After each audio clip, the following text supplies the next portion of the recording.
Welcome to the CIU Sports Network for this edition of CIU Baseball as the Rams take on the number 5 team in the nation in Tennessee, Wesleyan. I'm Gordy Frierson, joined by Corbett Catlett. Corbett, what do you think some keys are for CIU today against this top 10 opponent? I would definitely say our pitching. As you can see, they immediately got a hit right off the bat. We, as a team, are averaging about a 6.8 ERA per game, and that's something that's going to have to improve, and it's going to be hard to do it against an opponent that's 13-1 in Tennessee Wesleyan. Yeah, obviously pitching's been something that's been an emphasis all year for Coach Johnson and has been what maybe hurt us a little bit in some of these other top 10 games that we played. This is CIU's 4th top 10 opponent they have faced so far this season. They played Southeastern University, Faulkner University, Kaiser, and then now, of course, Tennessee Wesleyan here in the conference. Yeah, and that stretch doesn't get any easier when almost all of those games are being played on the road. They're 4-0 at home so far, but 1-9 so far on the road. Yeah, obviously played Morris and Toccoa Falls at home, so that's a little bit different than Truett-McConnell, Tennessee Wesleyan.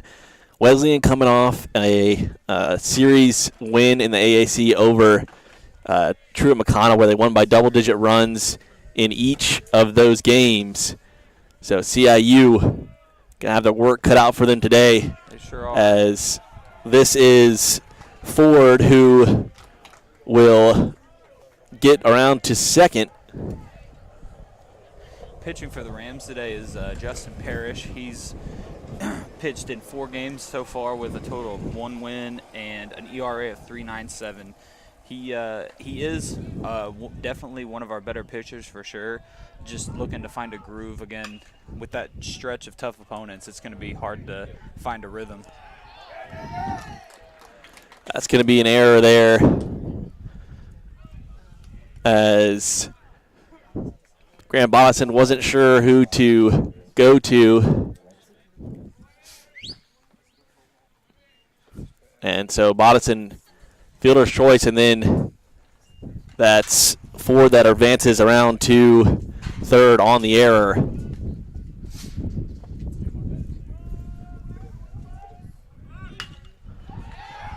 That's going to score the first run of the game as RBI single. Well, got a pinch. Another pickle. Got him. So 1 run scores.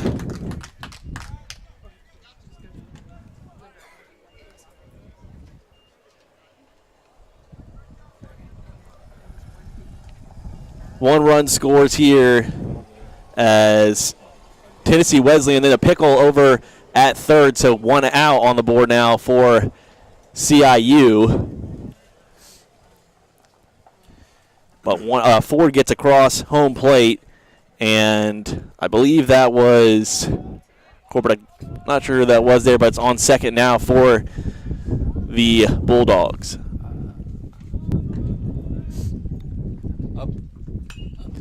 Up at the plate now, we got senior 28 Lavender Reynoso. He's played 14 games so far. Oh, that's extended. Got it. He's got a batting average of .404, 6 home runs, and 19 RBIs. If I'm not mistaken, I think he is first or second in home runs so far this season. He's second. Yeah, so obviously Tennessee Wesleyan with some hitters out there for the Bulldogs. They had the newcomer of the year last year, the player of the year in the conference, the freshman of the year, the pitcher of the year, and the coach of the year. So, Corbett, that's a tall task to go up against if you're CIU, as Parrish picks up his first strikeout of the game. And that was a definite confidence booster for Parrish too, because that was a heavy hitter at the plate.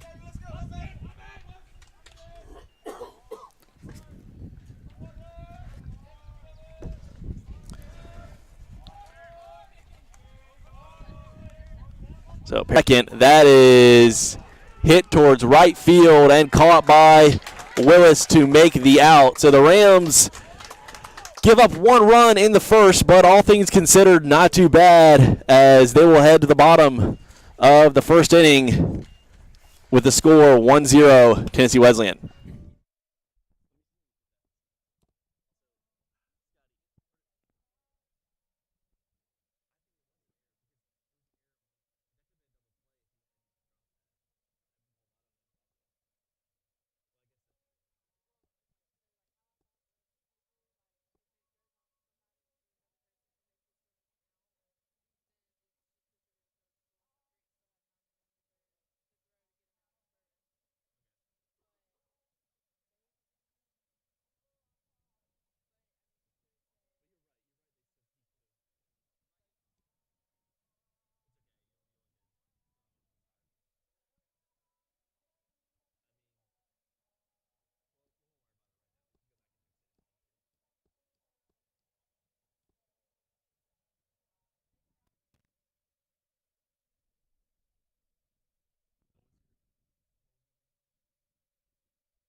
Here's Robert Gonzalez, the lefty, the pitcher of the year last year in the conference for Tennessee Wesleyan.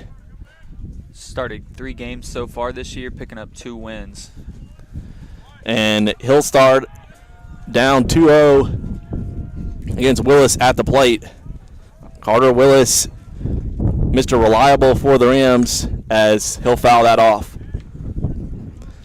Corbett, were you in viewership of those NCCA National Championship last year? Carter really came alive during that tournament. Yeah, and you said it earlier. You said reliable. That's exactly how I'd say it, because just when he's in the outfield at center field, he catches every pop fly. He has a great batting average so far at the plate, and that's the exact word I would use to describe him, as reliable. Obviously, Carter, one of your teammates, Corbett, in esports. Is that right? That's right. Red Rocket. That's right. Carter, also a member of the Rocket League team here at CIU. So dual sport athlete, if you will.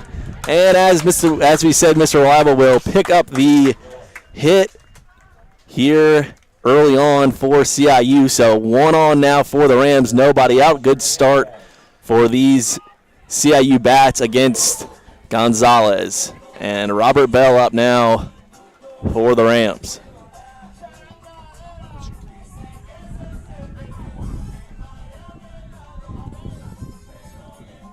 Excuse me, Joshua Hernandez up to bat for the Rams. Both potent guys who are always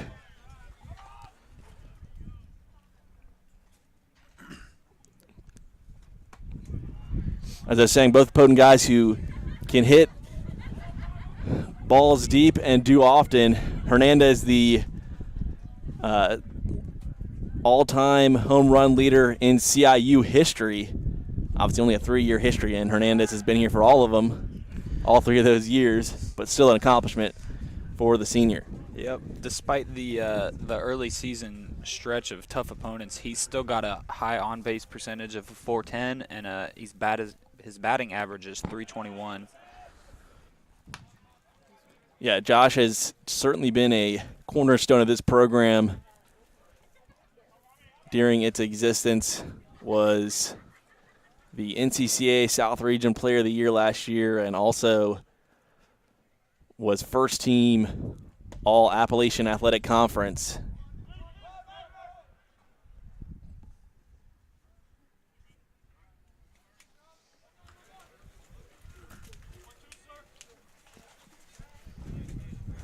Throw from the catcher over to first. Not there, so Willis gets back onto the bag. As looks like some gear needing to be changed out there for Looked like his the helmet Bulldog was catcher. malfunctioning. A little equipment malfunction.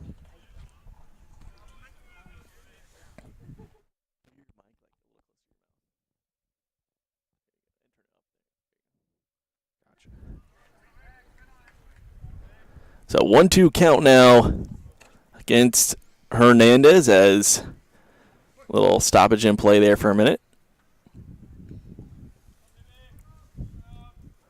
So Willis over at first. That one just goes foul, as with the speed of Willis, ball like that hanging down the third base line, anything can happen out there with Carter on the base pass.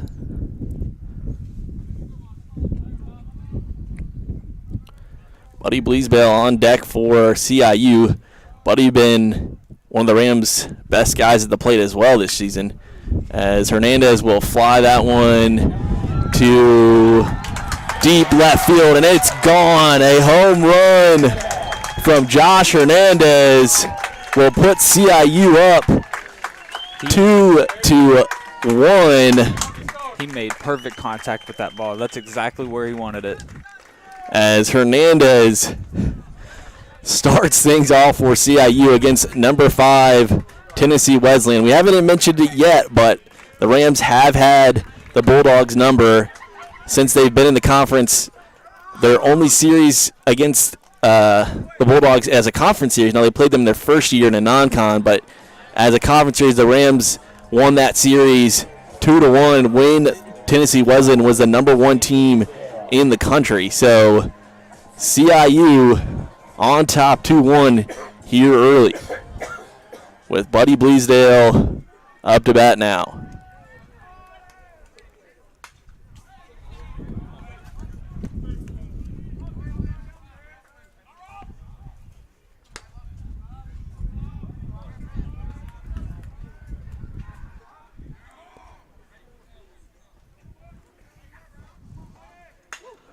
That is going to be, looks like it may drop, and it will, so hit perfectly where the right fielder for Tennessee Wesleyan could not get to it. That'll be a base hit for Buddy Bleasdale, as put it literally in the perfect spot, as so far the Rams 3 for 3 against Gonzalez to start things off, with Britton Morris, the freshman, who's really come on as of late for CIU.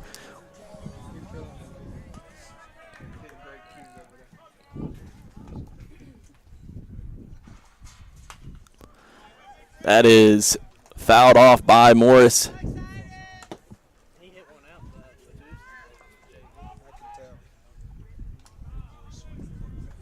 CIU is definitely looking very confident up at the plate right now. That number 3 next to the name Tennessee Wesleyan is not phasing them very much. Yeah, definitely not, as CIU really confident here early on. Runner at first as 0-2 now against Morris. But again, Corbett, you know, with these two pitchers on the mound, two of the best pitchers in the conference, Parrish and Rodriguez, any runs that are scored are going to come at a premium. So CIU, and also with Tennessee Wesleyan's offense, CIU's can't take their foot off the pedal at all. Yeah, and from what I'm seeing so far, despite having two of the best, it seems like their ERA doesn't really represent that this season, which is odd knowing the history of these two pitchers. Yeah, I think that it's, as Morris That could be a double play, and it will be. So there's the double play as Morris grounds out too short. As we were just talking about the confidence of the Rams at the plate, for sure, Corbett, CIU going to have to be smart here against Robert Gonzalez.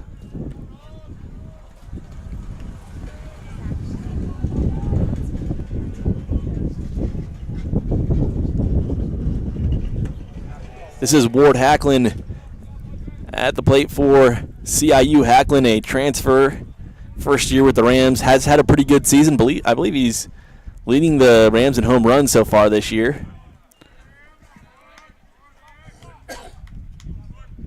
2-1 count, 2 outs.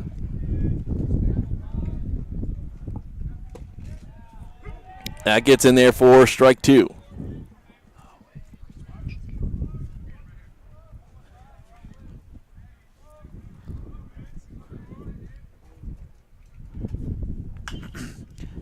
Hacklin is tied for first so far with home runs on the team with 2, tied with Robert Bell. Okay. Yeah, so, and Josh Hernandez did just hit his second home run of the season as well. Sorry, Corbett, couldn't hear you there early on. I think we got your sound figured out now, so that should be good. All good. Still plenty of baseball left to play. Yeah, still in the first inning, so that's glad we'll be able to hear you for the rest of the game. So there's the strikeout as Tennessee Wesleyan gives up 2 runs in the bottom of the first inning, and the Rams take the 2-1 lead over the Bulldogs. Still got a lot of baseball left to play here at Miller Field. Back just a minute on the CIU Sports Network.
So Braxton Turner at the plate now for Tennessee Wesleyan.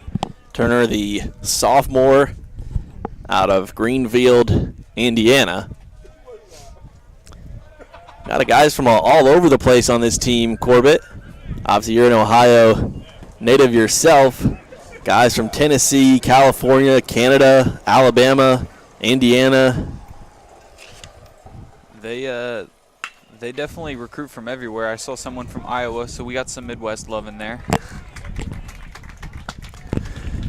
Maldonado makes the good play there to get out number 1 here in the top of the second inning.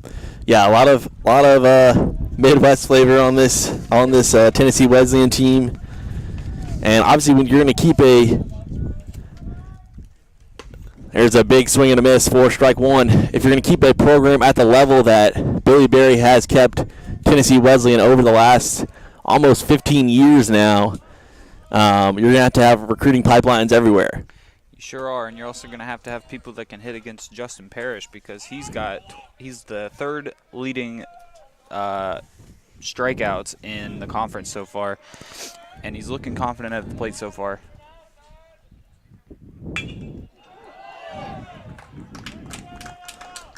That one hit back towards the mound and will get through for a single,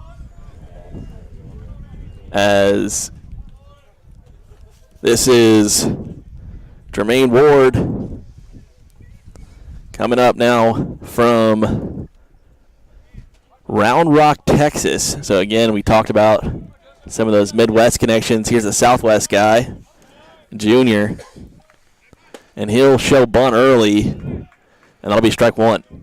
He's batting a .200 so far this season with 7 RBIs. And 7 RBIs, that's a decent amount here for this early in the year, as that's outside for ball one. So 1-1 count here for Jermaine Ward.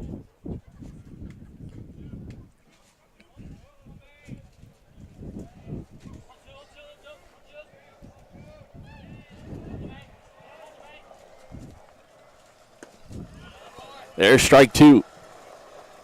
The 1-2, Parrish looking for another strikeout to add to his total. As runner over at first, Parrish will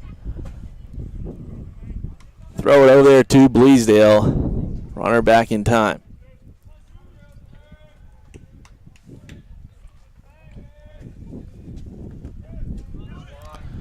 Runner will go, and safe. That throw a little off the bag from Hernandez.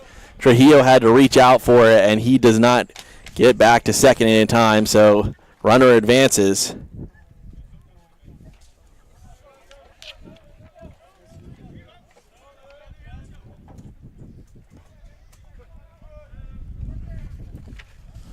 So runner on second now. The go-ahead run for Tennessee Wesleyan, represented at the plate by Ward, as full count now 3-2.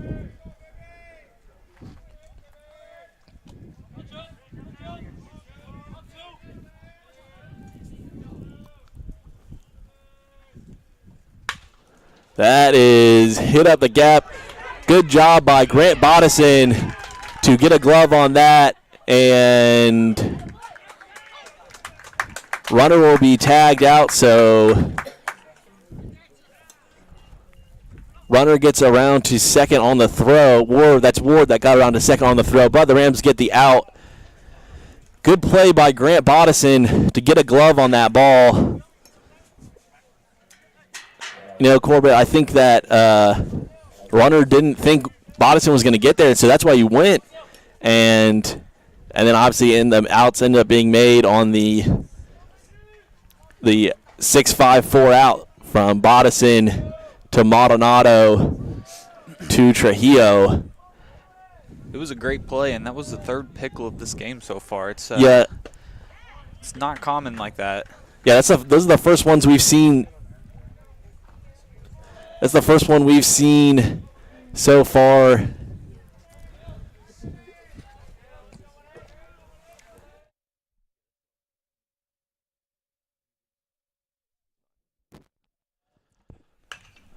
That's popped up. But yeah, Corbett, I think one of the reasons we're seeing these pickles happening is Tennessee Wesleyan is very confident on the base pass, and so they're taking chances. Obviously, they have a bunch of athletic guys and willing to do that. But CIU obviously stepping up to the challenge and forcing these runners into tough situations. Yeah, and they're probably pretty confident up at the plate. They are all batting very well so far this season. So once they get on base, I'm sure they're not too worried about getting out because they know they're going to get back on base eventually anyway. They're playing it a little risky, and I can see why. Obviously, confidence comes with being one of the best teams in the NAIA over the last decade, as that is going to be hit well high. As long as Ward Hacklin is underneath it, that'll retire the side. So CIU keeps runs off the board as we will go to the bottom of the second inning with CIU still up 2-1.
So Rob Bell will lead off for CIU in this second inning as Bell 2 homers this year, and he'll pop this up here early on.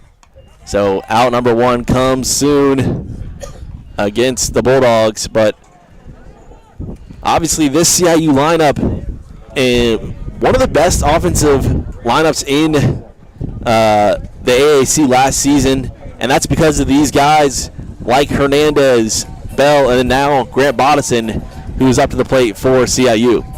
Yeah, Bodison, the senior, has been batting. He's 208 so far on the season. They're all trying to pick back up where they left off from the championship last year, trying to get their batting averages up. But again, this stretch of opponents they've started with, it's been difficult.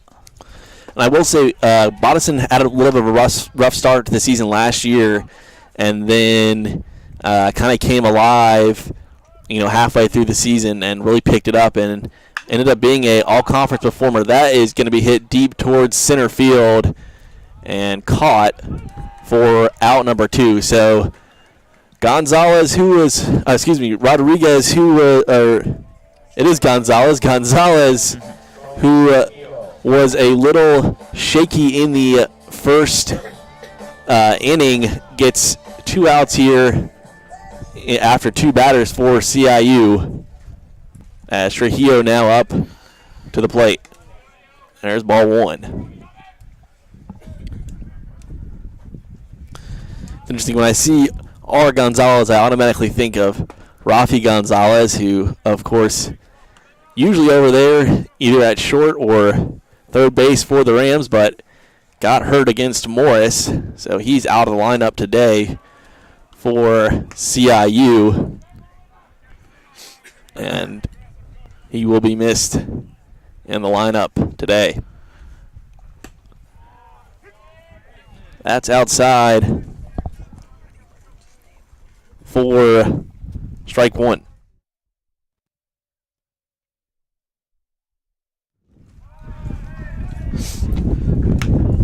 Trujillo's going to take first base. He's also leading the team in 10 runs, and he's also got 12 hits. He's putting together a pretty good season so far running the bases, let alone batting so far. Yeah, Cody's definitely a guy that's kind of underappreciated sometimes in this lineup when you have these heavy hitters like Bodison and Hernandez and Bell. But Cody been a big contributor as Maldonado hits one, as that'll take a friendly CIU bounce, I should say, into left field, as Maldonado picks up the base hit and will advance Trujillo over to second. As Carter Willis back up. Willis was the one that got things going for CIU in the first inning with the base hit. So he's trying to go 2 for 2 to start this game. Looking to add his 13th hit on the season. He's trying to take advantage of these 2 runners on base.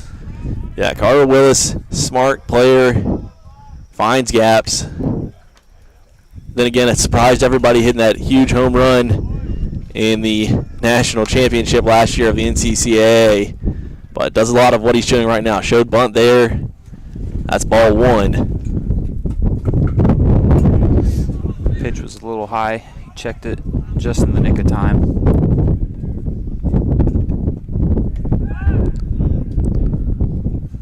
That throw, well off the bag as Trujillo faked like he was gonna go to third there. Little twing with the shortstop. It's a base runner's pump fake.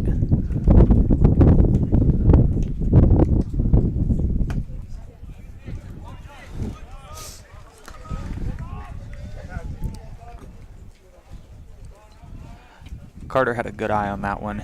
That pitcher just painted the outside of the box. Willis has that interesting straight up and down batting stance as that goes right by Willis's face, leans out of the way. But a unique stance for Carter Willis for sure.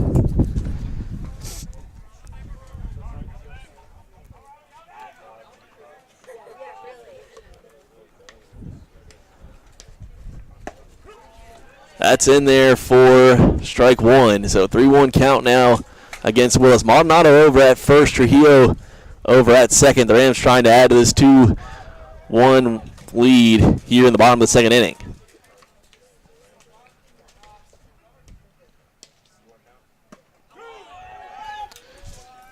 Full count now, so Gonzalez able to fight his way back to to bring it to a full count, 3-2.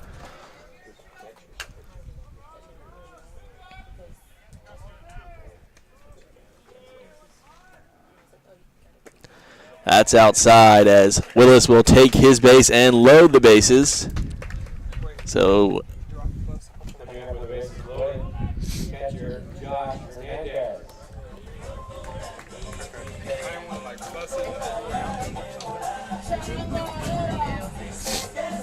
Josh Hernandez, who hit a home run last time he was up, so setting up that grand slam opportunity for CIU.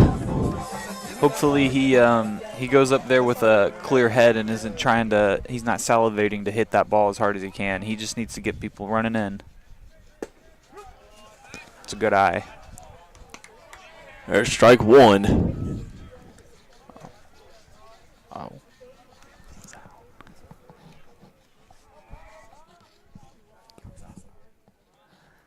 Looked a little bit outside, but was called a strike. That'll be a ball 1-1.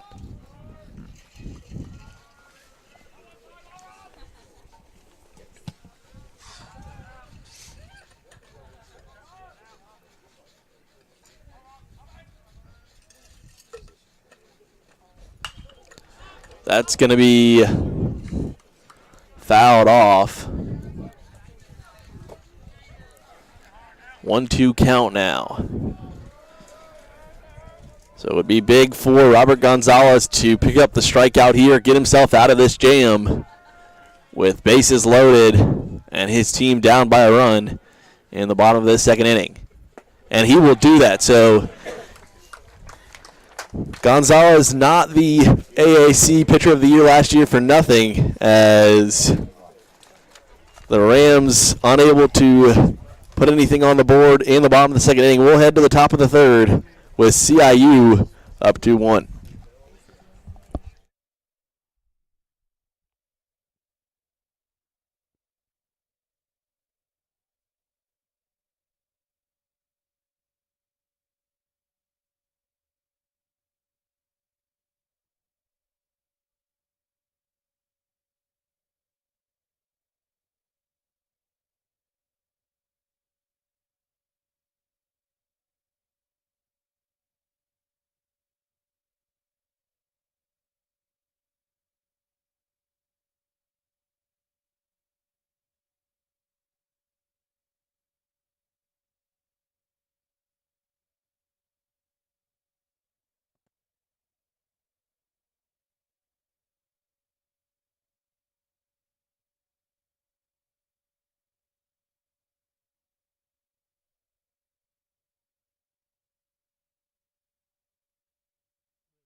This is Carson Ford, the sophomore out of Spring Hill, Tennessee.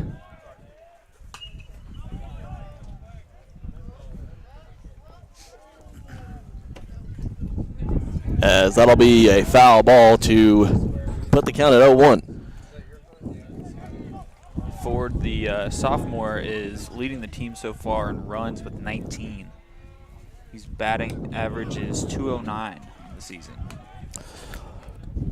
Ford so far today 1 for 1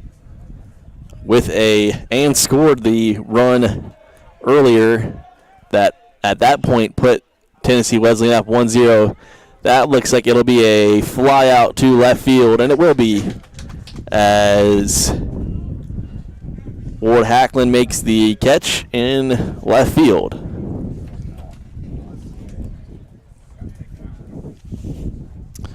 And Sayre, sophomore out of Marina, California. Sayre so far today 0 for 1 and his only at bat. Coming into this game, the sophomore has 17 hits, and his batting average is a .321. Looking at Parrish so far, he's given up 3 hits, 1 run. It was earned, and he's picked up the strikeout. That is going to fall fair. That'll go down as a double for Sayre, so good job there by the sophomore to send one over to left field as Sayre gets around to second. First double of the game for either team.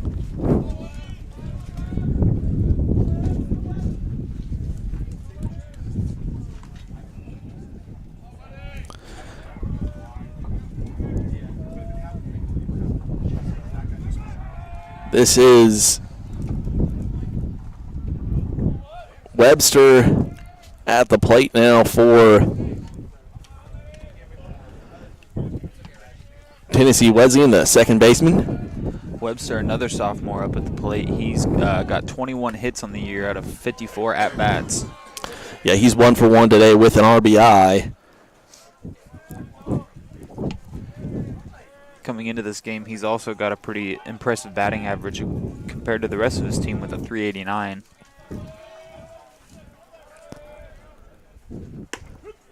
There's strike 1. That's big for Parrish with a runner on second. Obviously, this Tennessee Wesleyan offense can get going at any time. So long as Parrish keeps his rhythm going like he has so far in this game, he can definitely contest these batters.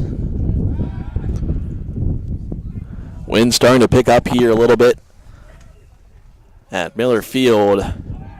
Right now, upper 70s. Tomorrow, though, will be in the 50s for this doubleheader between CIU and Tennessee Wesleyan. Big swing and a miss.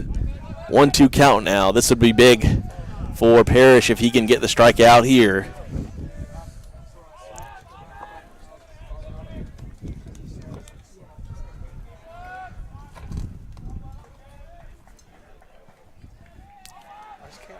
Here's the 1-2 pitch. Fouled off.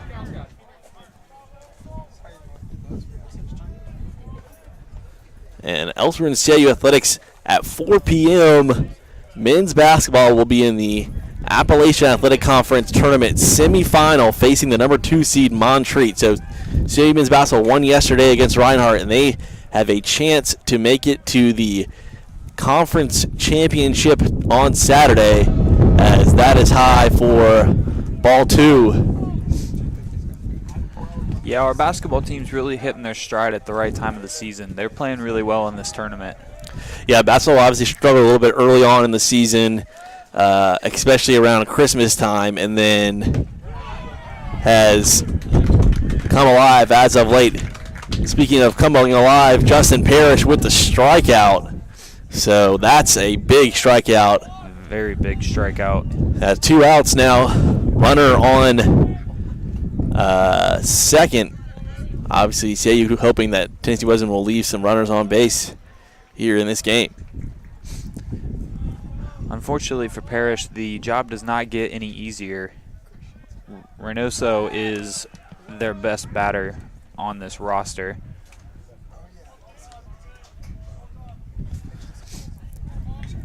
He is 4th in the conference in runs batted in,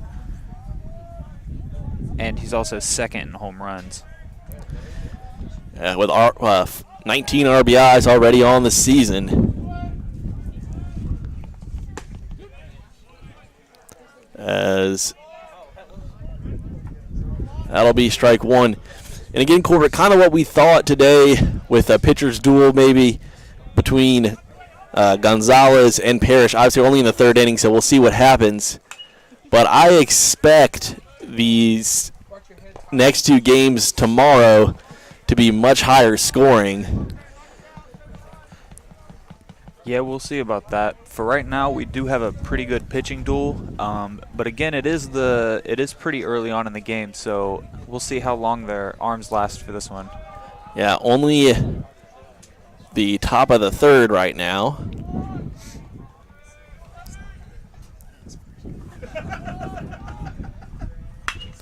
And that is hit deep and going to be off the scoreboard.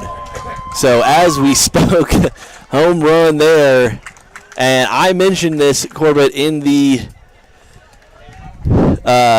games against Morris. I said, I'm looking for someone to hit one off the scoreboard because that hasn't happened quite yet, and there it is. And it was a rocket. It did not take more than 3 seconds for that ball to hit that scoreboard.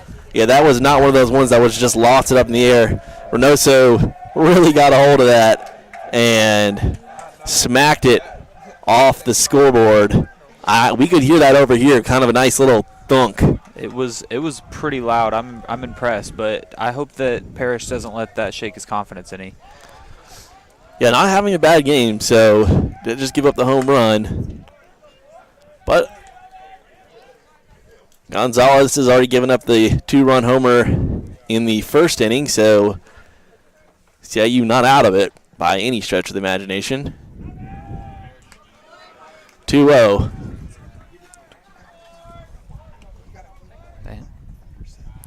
As this is Steinen at the plate for TWU. 2-1. Just like the last batter, when he went up to the plate, I had said that the job doesn't get any easier. All 3 of these past 3 batters have had batting averages above 380. That's a tall task, but Parrish hasn't looked too bad despite giving up that home run.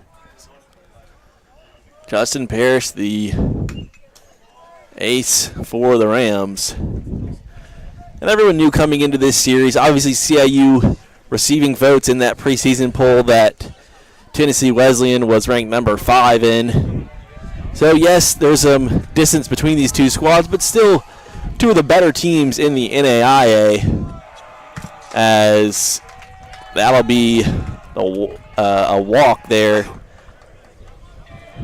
So runner on first now. So again, Parrish maybe needs to settle down a little bit.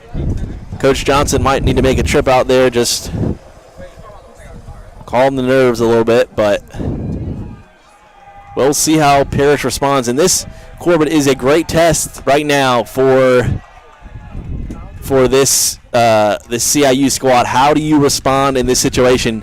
And obviously veteran leader in Hernandez right now going to talk to his pitcher Parrish after that ball. Just looked like he went out there to kind of ease his nerves a little. Pretty short conversation, but Parrish should definitely bounce back. I think he's going to be all right. I would love to see Justin go 5 innings today. I think that would be awesome. We'll see what happens. Get a little dusty out here with the wind picking up. Yeah, with the elements, and then the Tennessee Wesleyan dugout's getting a little rowdy too. They're definitely trying to get into the psyche of Parrish. Yeah, that home run really got them excited.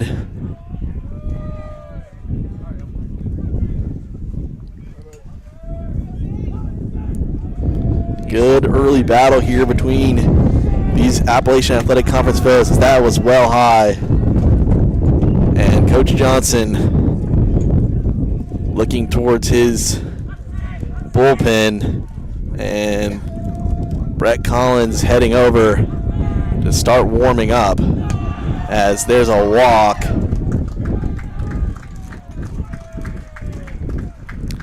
And Coach Johnson will go talk to Justin. If you're Coach Johnson here, what do you say, Corbett? I'd say they're going to try to buy some time to let the players in the arm barn warm up a little bit. But I think after he gives him a little pause and he talks to him for a second, he's definitely going to give him another fair shake. I don't think he's ready to give up on Parrish just yet, because he can definitely turn it on its head. Yeah, I think, if you're Coach Johnson, just say, get this, don't tell him, get this coming out or anything like that, but, tell him get this last out here of this side, and then we'll go from there. So I think if you're Parrish, that's your mindset, is next batter, that's where your focus is. And it should be. I mean, despite this, the last couple pitches and giving up 2 runners on bases, I mean, the score is still 3-2. He's been pitching pretty well. I don't think he should let this get into his psyche too much, and it doesn't seem like he has. I think he just needed to get a talk from Coach Johnson and kind of clear his head a little bit. Yeah, for sure.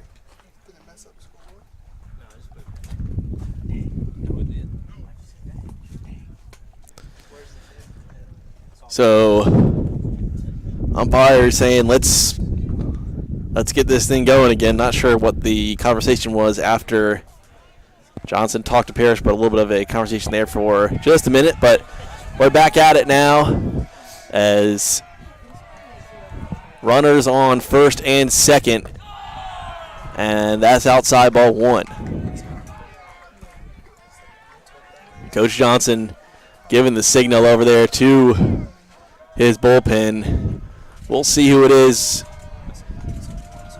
It'll be, as that is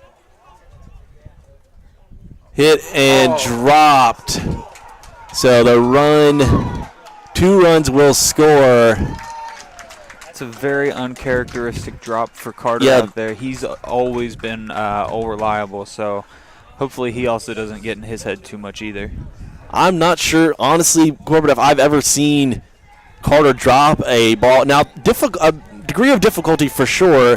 Running, trying to make the catch over the shoulder, but yeah, you can definitely tell he knows that's out of his normal play. He can make a catch from just about anywhere in the outfield, and he's beating himself up over that one.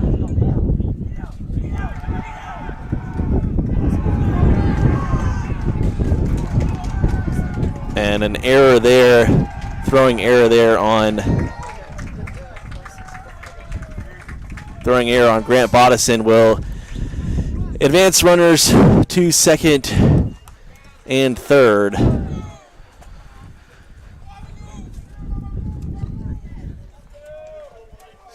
Again, they've given up 4 runs in the top of this inning, but I mean, you just got to get one more out, and Coach JJ just needs to rally the troops and get them back out there for the next inning. You just got to stop the bleeding for right now.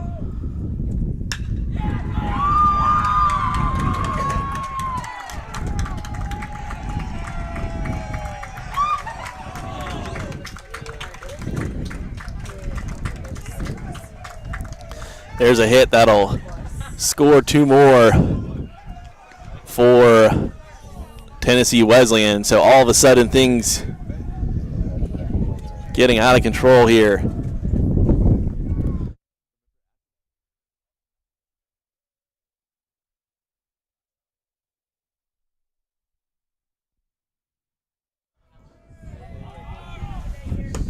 That thrown inside by Parrish.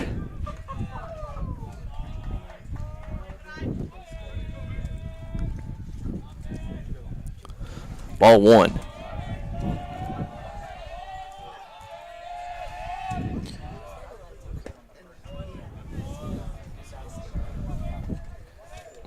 One.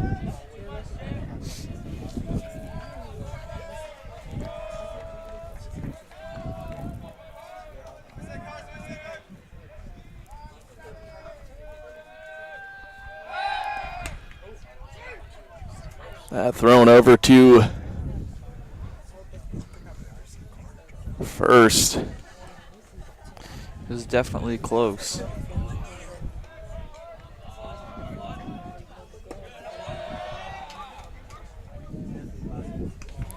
So 2-1 the count here.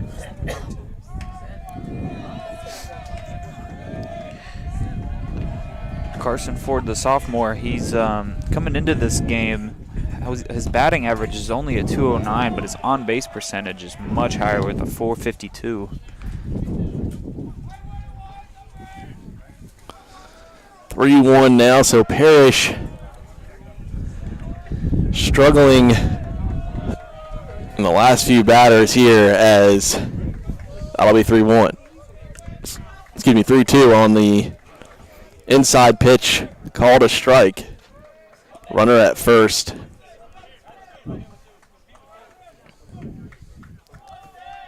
Coming into this game, Carson Ford had an error throwing it over to first. He's rounding to go to third, though.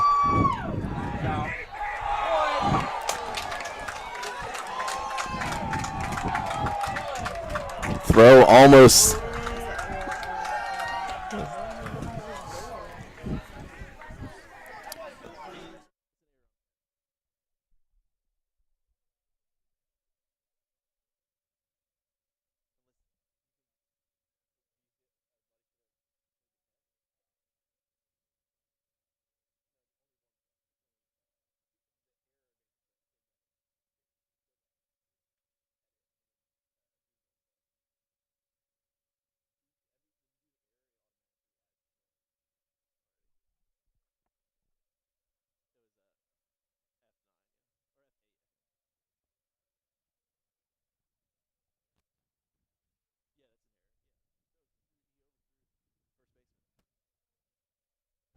So that'll end the top of the third.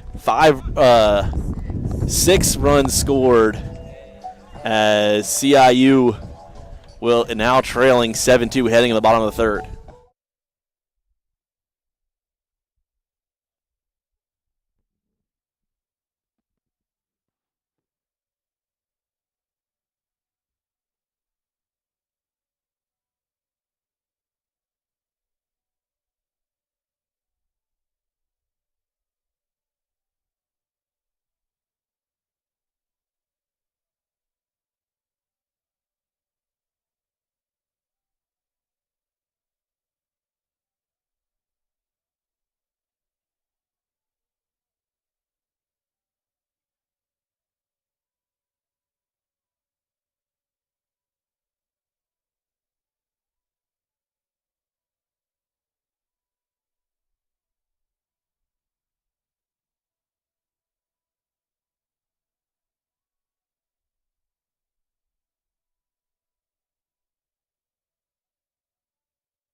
This is the freshman Morris as he hits one right to first base, so that'll be a unassisted out there for out number 2 as Ward Hackland back in.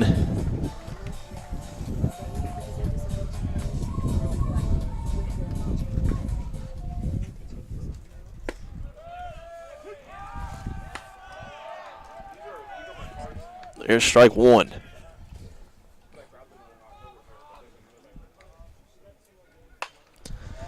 That's going to be fouled off. 0-2 now.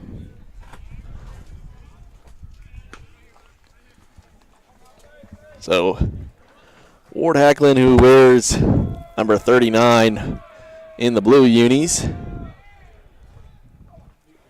And that was the wild pitch I think I've seen all year from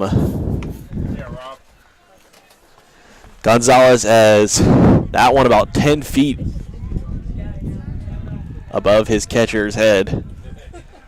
Okay, not 10 feet, but It's definitely uncharacteristic, to say the least. we can exaggerate. So 2-2, 2 outs here in the bottom of the third inning as Hackland hits one over. Right at Coach JJ. Yeah, over towards Coach Jonathan Johnson coaching third base.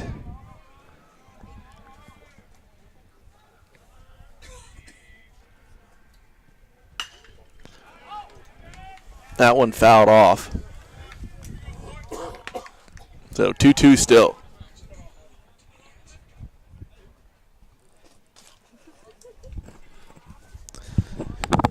Two count. Hackland at bat. That's in the dirt. 3-2 now.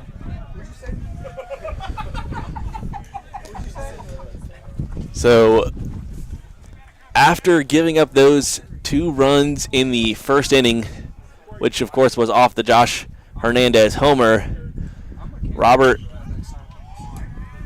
Gonzalez doing a good job keeping this CIU lineup at bay. Trying to buy some time so the arm barn can warm up out. Take first base. Yeah, there's the walk as first runner on for the Rams in this inning. Yeah, we'll see who's coming in out there for CIU. I believe it was Brett Collins. Let's see, who do we have active today? So Collins is active. Tyler Parker is active. Peyton Evans is also active for CIU, as well as Sealback and Noah Moody. So had another uncharacteristic wild pitch. So advances on the wild pitch to second. Looked like it was maybe Collins out there. Hard to see. I would imagine Collins is probably starting a game this weekend. But my guess is probably Dean Sealbach coming in for CIU.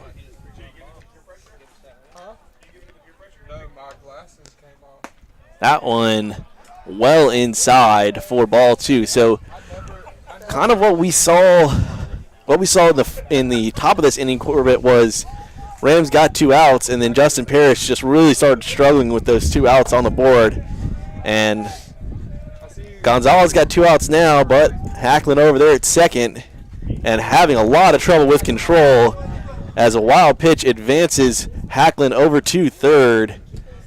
And Gonzalez is struggling, and it looks like assistant coach Zach Sterner will go out to talk to his ace Gonzalez after things getting a little wild on the mound for Tennessee Wesleyan. We'll take a quick break. Back just a minute here on the CIU Sports Network.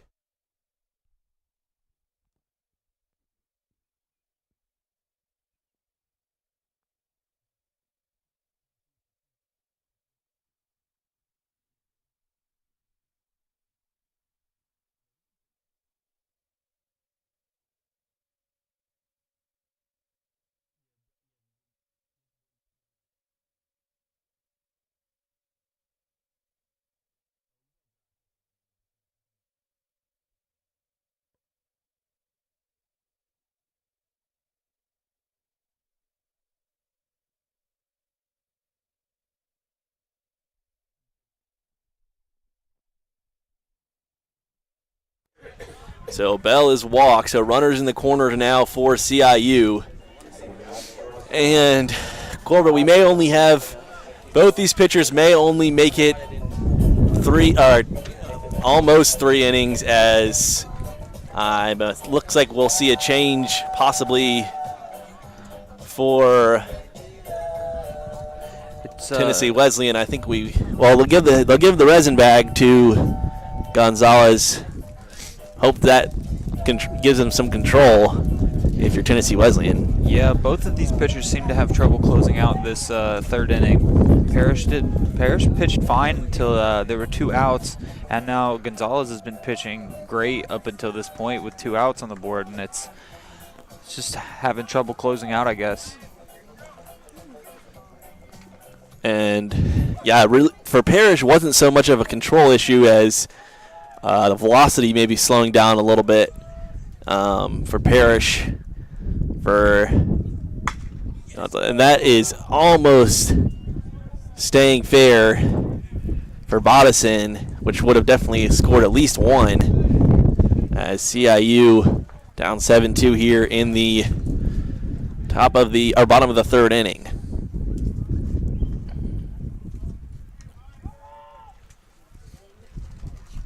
That at the knees of Bodison for ball 1.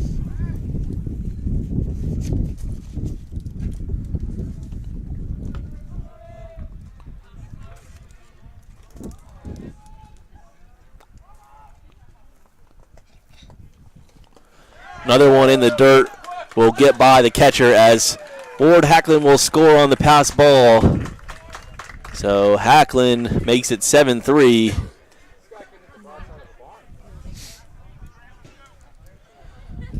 That's just what you want to see if you're CIU. You got to try to extend this inning out, make sure your pitchers are warm up in the arm barn, and you really got to try to catch up on this lead too.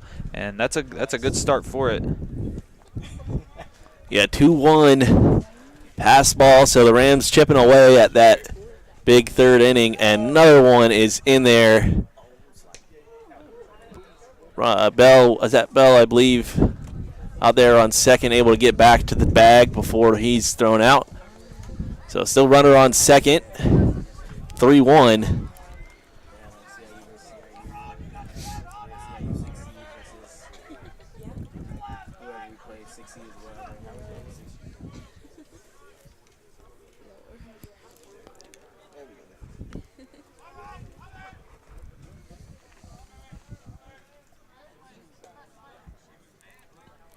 So Bodison awaiting the pitch, and he'll send one up the middle to add to this Rams lead. Hit a nice gap. Oh, sorry, cut into this Bulldog lead, I should say, as the base hit scores Robert Bell. So 7-4 now, as Bodison over at first with Cody Trujillo coming up to the plate.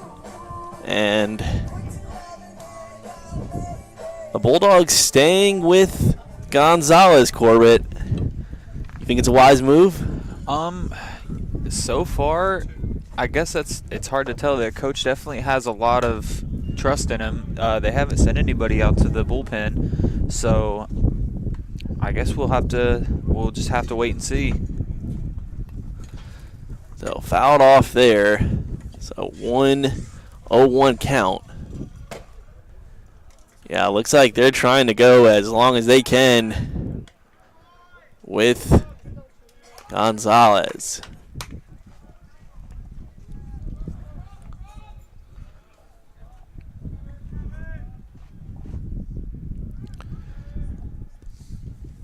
Here's the pitch, and that is popped up by Trujillo, and will go down as a fly out to center field, as Rams get 2 runs on the board in that inning. So we will go to the top of the 4th with CIU down 7-4 here on the CIU Sports Network.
So there's the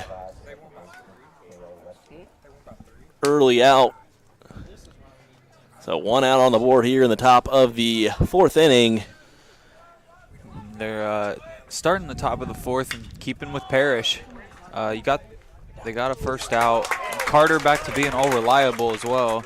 Great catch by Carter Willis in the outfield. So quickly 2 outs on the board. Again, kind of what we saw in the last inning. And then this is kind of the point where things went haywire for CIU.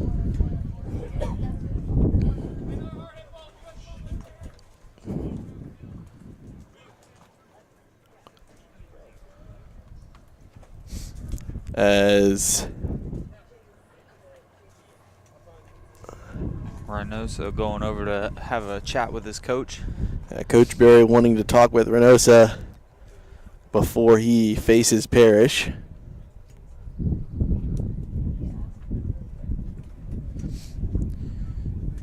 And despite the top of the 3rd giving up 6 runs, already at 2 outs in the top of the 4th, if Parrish can close this out, or they can get a pop fly or get him out at first, that would be a great start to this 4th inning. However, Reynoso is their slugger, and he can hit the ball out of the field at any time. That's in there for ball 1. Yeah, college baseball, if you haven't watched a lot of college baseball is certainly hectic in ways that the major leagues aren't, as that's hit in the gap for Reynoso as he gets on base.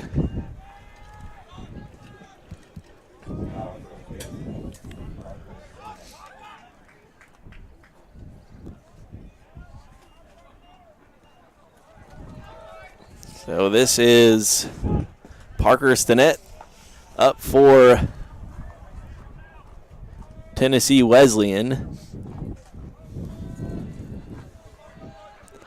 So good job by CIU in the bottom of that 3rd inning they could have rolled over there early on, but instead they will keep fighting. And 7-4 our score here in the top of the 4th inning. The first baseman's had 1 at bat so far, but he was walked. However, he did get a run. That one hit over towards the home dugout. So 0-2, 2 strikes now against Stinnett. Runner on first is Reynoso. Big swing and a strikeout there for Justin Parrish. So after Parrish struggled in the 3rd inning, has a solid 4th to put the Rams back in striking position. CIU down 7-4 here in the bottom of the 4th inning.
Maldonado to lead off for for CIU. Maldonado 1 for 1 today. And that will, it was hard to see if that went off the bag or looks like it went off the bag. So it looks like that'll be a base hit for Maldonado. Looks like it hit the bag. I want to go back to the end of that third inning when Justin Parrish threw that last strikeout. You could tell he definitely got his confidence back. He was yelling over at the dugout, and they were getting pretty excited over there. So hopefully we could see him pitch for a couple more innings. And now the umps conferring, not sure what they're talking about.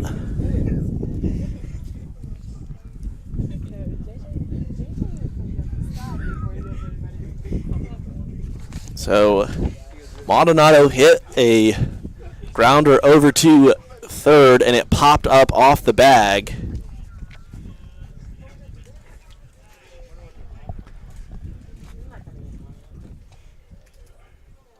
So we'll just be back at it here with Gonzalez facing Carter Willis.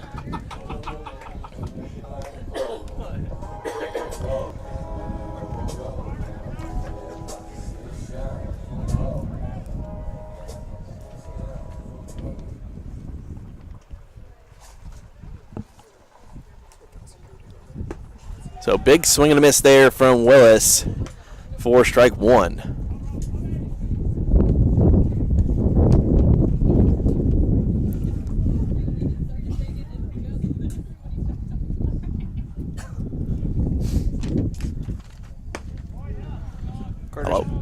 Carter's had a good start to this game so far. 1 at bat, 1 hit, 1 run. Let's see if he can keep that streak going. Also had a good start. Well, gave up the 1 error that allowed some runs, but had a nice catch in the last inning out there in center field, as that is close to the body of Willis and will be called a ball. So 2-1 now is our count. Josh Hernandez on deck for CIU.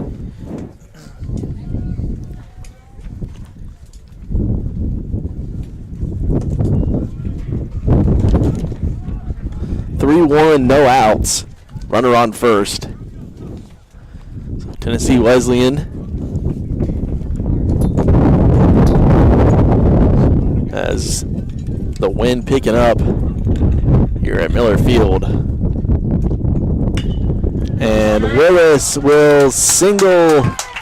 Well, he may extend this into a double, and I think he will, as Willis gets a double. And Maldonado will get over to third. So good start to this bottom of the inning for the Rams, as Josh Hernandez representing the tying run for CIU. This is exactly who you want at the plate at this point. No pressure with 0 outs, and you got a runner on second and third to come back after giving up 6 runs in the third inning.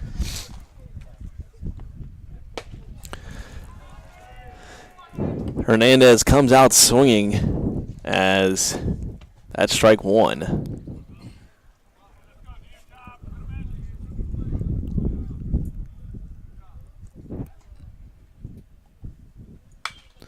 That is going to be fouled up for strike 2.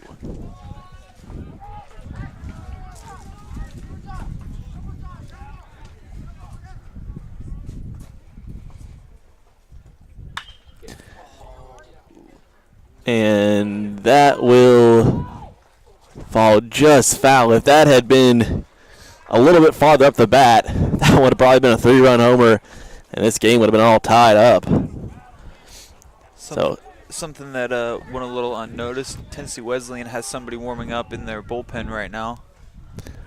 Yeah, looks like that is number 36, as Hernandez will fly out, but may go down as a sac fly, and it will, as Maldonado scores. So Josh Hernandez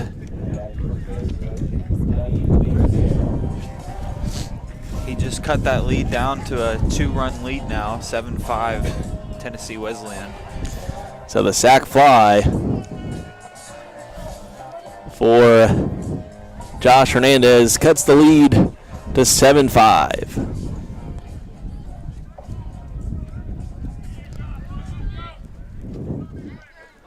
Buddy Bleasdale at the plate now for, as that's strike one. He's had 2 at-bats so far with 1 hit.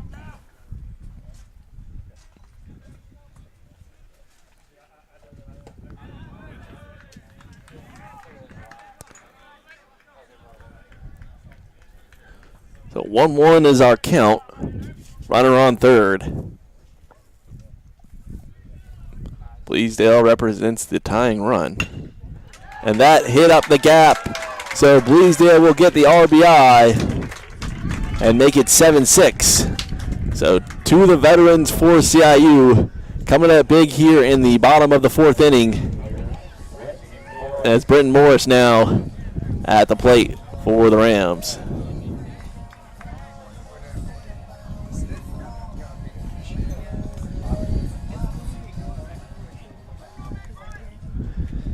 And assistant coach, or the pitching coach I should say, for TWU heading out to the mound.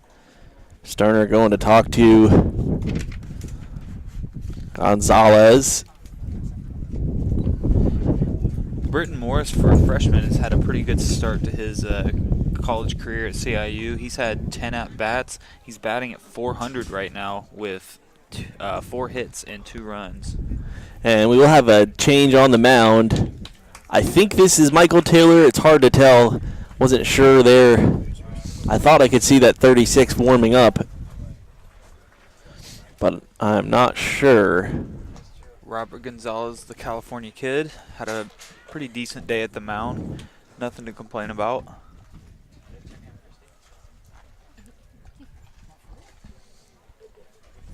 Yeah, this will be 36, Michael Taylor, the lefty from Manassas, Virginia, to take the mound for for TWU.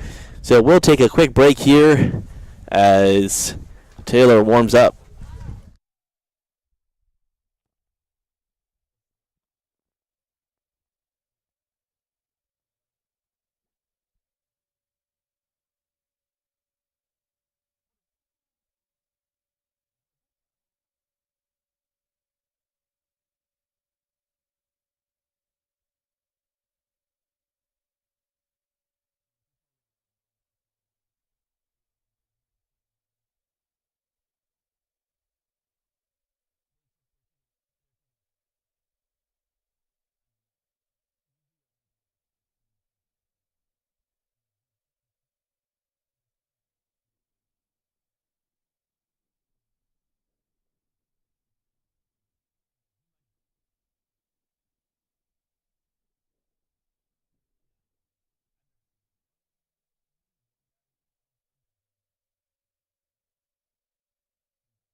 So this is Taylor on the mound for Tennessee Wesleyan. No outs, and a runner on first is the situation that Taylor will inherit from Gonzalez as he throws strike one, strike two now against Britton Morris. Update for our basketball team, just check the score. It's 29-23 Montreat. That's the semifinal of the AAC, as that's a double play to get the third out, as that was the second baseman making the catch and then sending it over to third for the the double play. We'll be back here in just a minute on the CIU Sports Network as CIU cuts the lead to 7-6 at Miller Field.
So Parrish still on the mound for CIU in this 5th inning.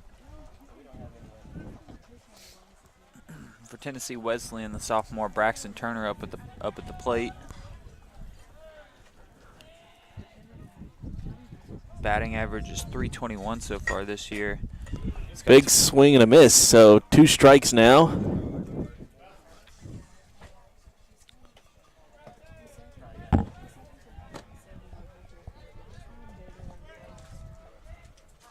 Well high for ball 1.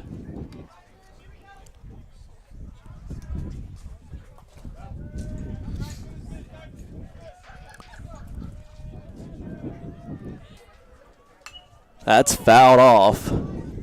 1-2 count.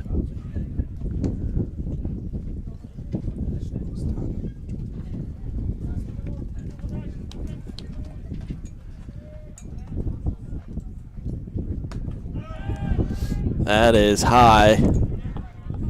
2-2. If you exclude the 3rd inning for Parrish, he's actually pitched a really good game, only giving up 1 run, but that 3rd inning was his only downfall so far. Good play by Grant Bodison. Great throw to make the out. So 1 out here in the top of the 5th.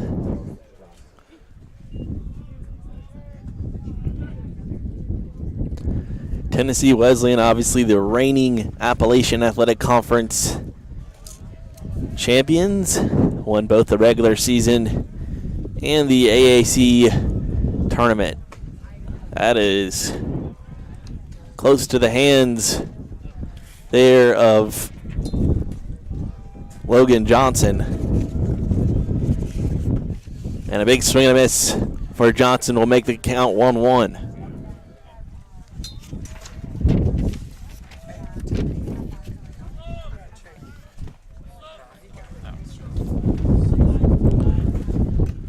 Another swing and a miss from Johnson. Makes it 1-2. Just made a little bit of contact on that one.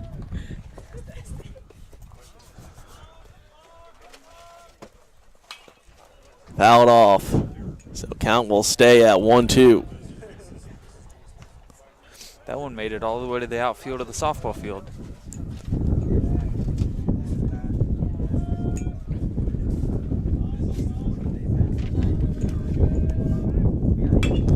That is hit to center field and caught by Carter Willis for out number 2 as the Rams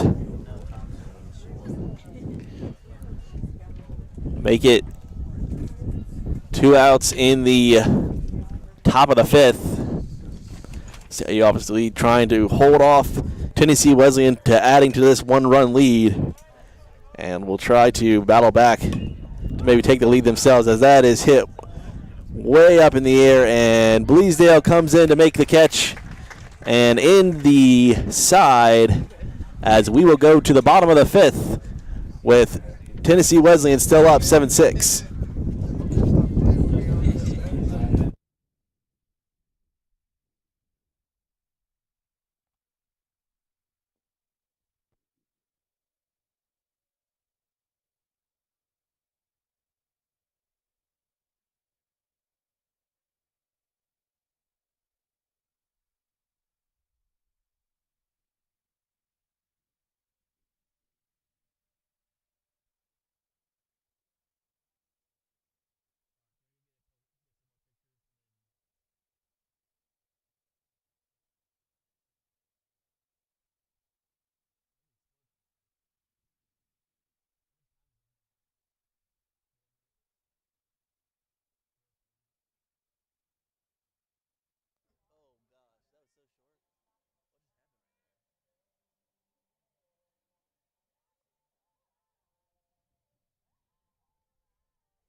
So Ward Hacklin to lead off in the half inning for CIU here at the bottom of the 5th.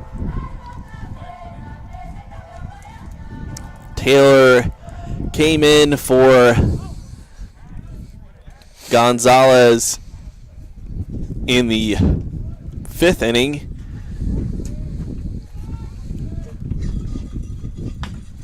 As that's a chopper hit to third, and the out is made.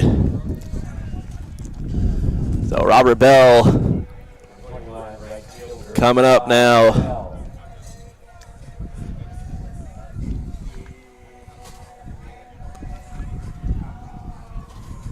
So Taylor having faced, I believe, 3 batters now. This Robert Bell will be his 3rd, as that gets by the catcher for ball 1.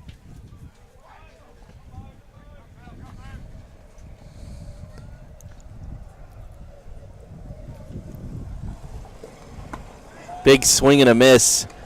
1-1 count now.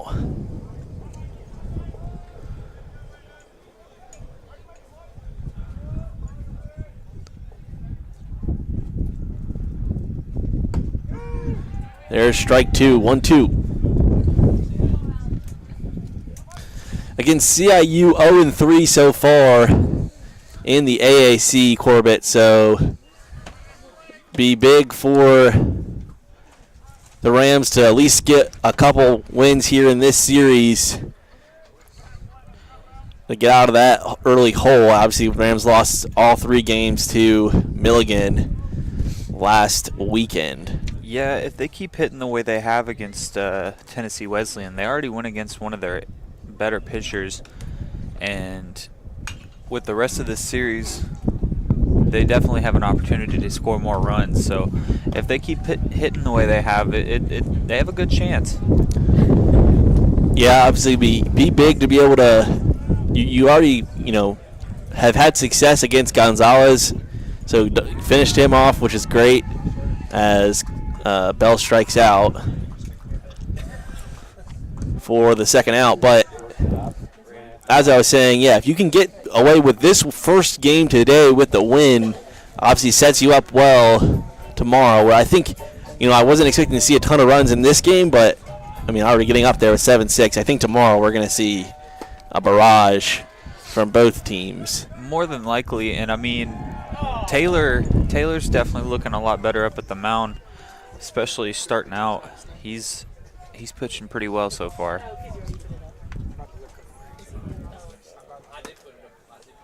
Outside.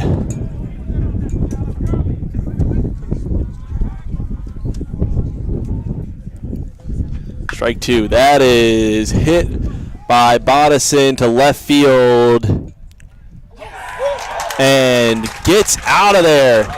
So that was really looking like it was going to fall, but instead it's a home run for Grant Bodison as he ties this game at 7 apiece. So Grant Bodison with the homer to tie the game at 7 as 2 outs with 2 outs here in the bottom of the 5th inning. Grant Bodison ties the game at 7 apiece. If you're CIU, that's exactly how you want to welcome Taylor to the mound. Send one right over the fence. That was a great hit.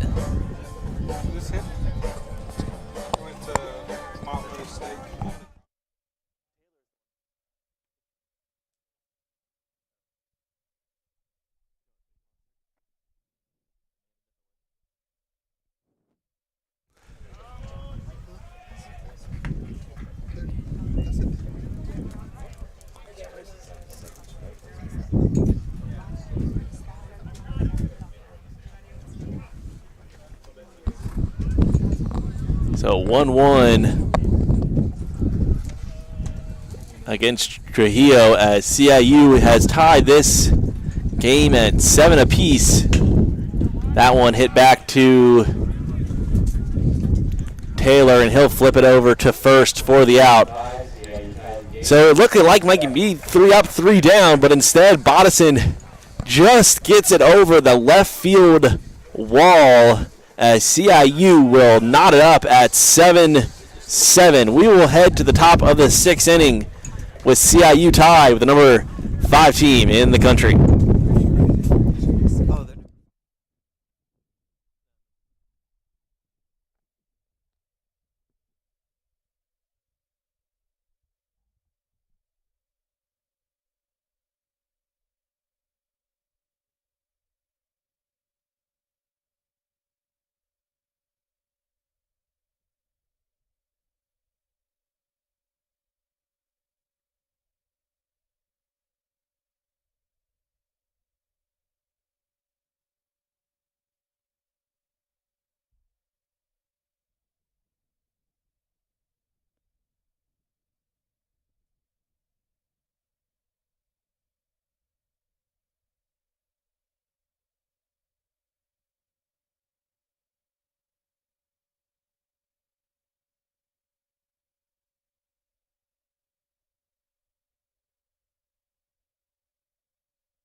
Update from Kingsport, where CIU men's basketball is down by 2 at halftime against Montreat in the conference semifinals.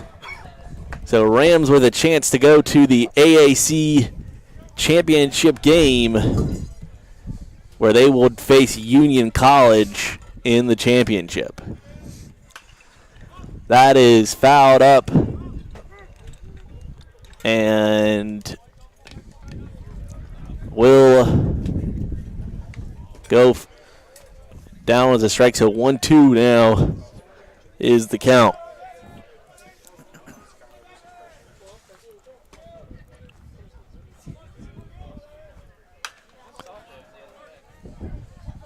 Fouled off yet again.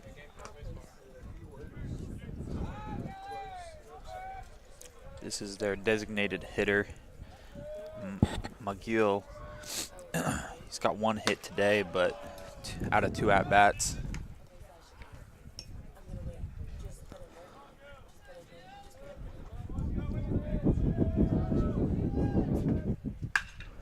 That is down the first baseline foul, so 2-2 still.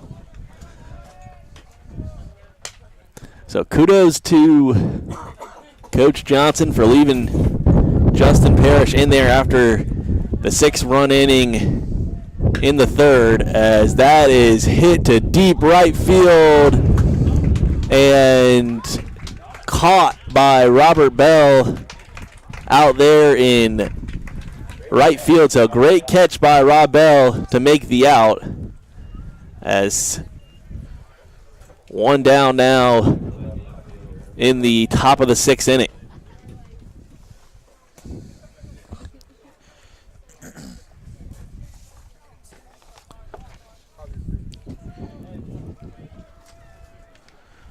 Up to bat now is Carson Ford out of Spring Hill, Tennessee. That is also hit to right field and caught by Bell. An easy little fly out there as 2 outs now on the board.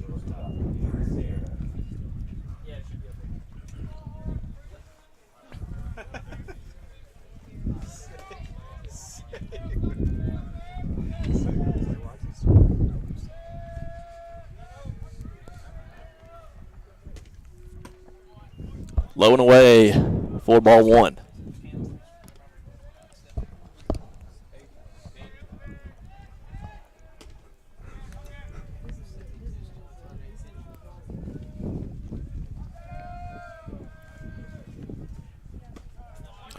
That gets in there for the strike. 1-1 count now.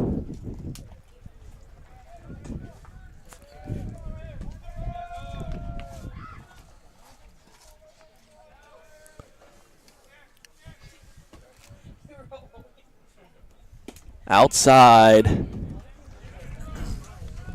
Strike 2.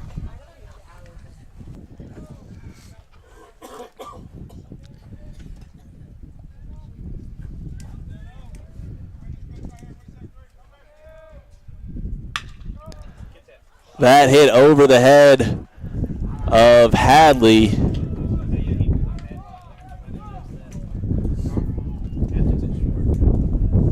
So Hadley, who came in for Grant Bodison.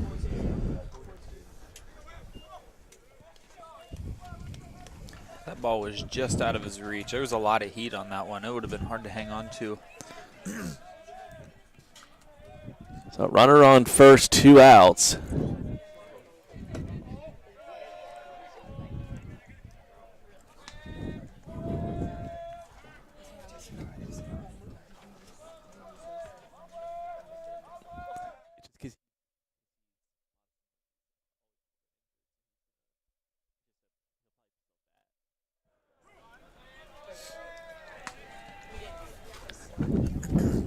So 2-0.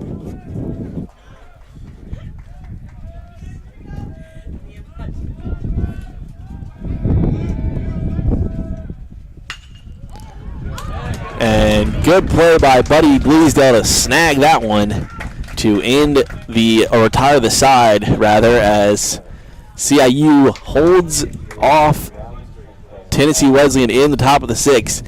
So the Rams with a chance to take the lead now going into the bottom of the 6th inning. We'll be back here on the CIU Sports Network.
Maldonado at bat for CIU.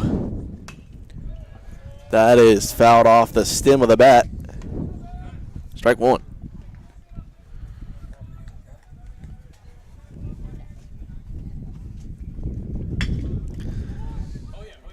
That one backhanded, high throw, but they'll get him at first. It was a close call, but it did look like his foot came down just before he got to first.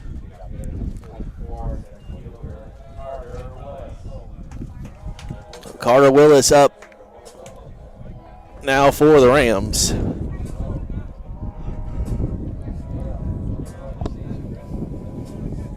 So CIU has already beaten, despite the 6-11 record, CIU has already beaten the number 8 team in the country as well as the number 6 team in the country.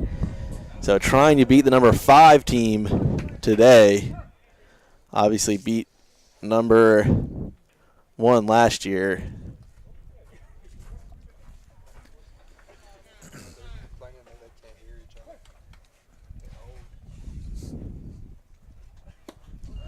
Big swing and a miss there early for Carter Willis.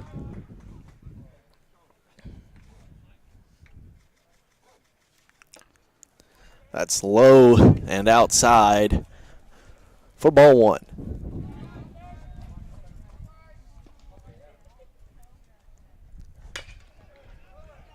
That is chopped on the ground, but foul for strike two.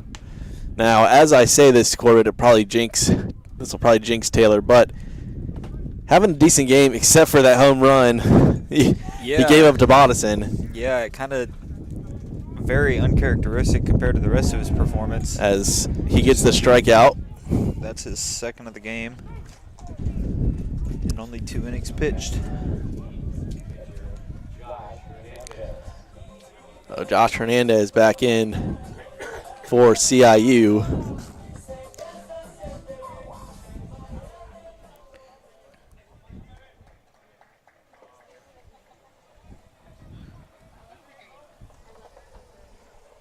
Josh has 2 hits in this game so far, including an RBI that brought the score down to 1, or the lead down to 1.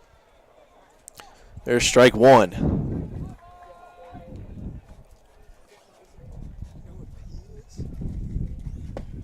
Strike two as Hernandez liked that pitch and took a big chop at it. But he'll add another strike to his total, so 0-2 now.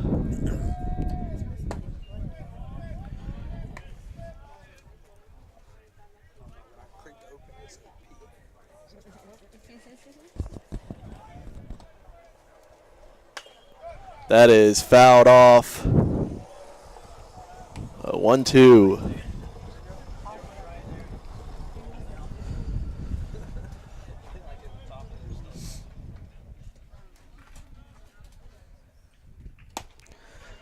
Well high and outside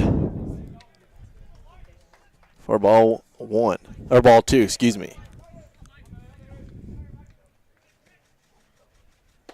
And Hernandez will go down, so great inning there for Taylor as he gets back-to-back strikeouts to retire the inning.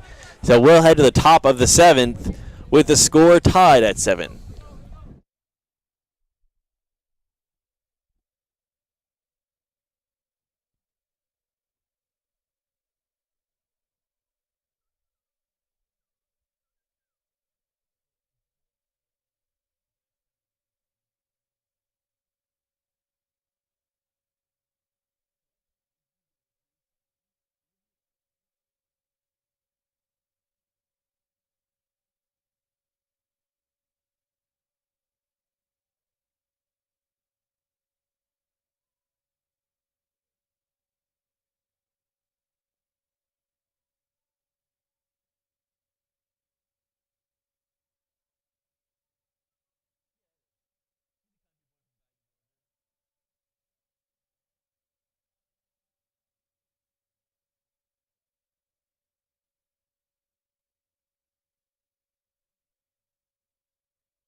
So a pitching change for CIU as Justin Parrish went all 6 innings for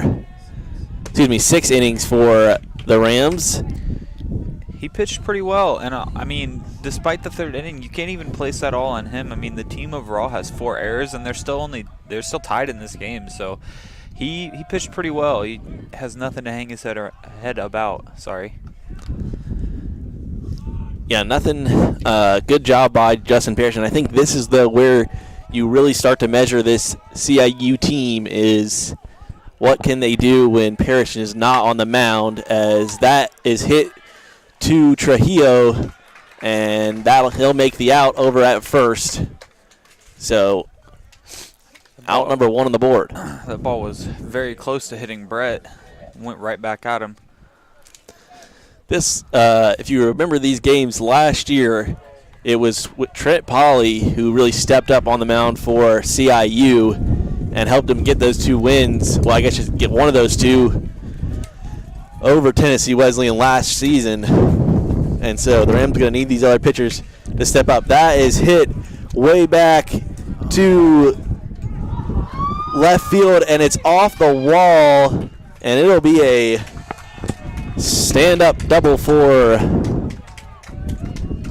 I believe that was Parker Stinnett. Is that right?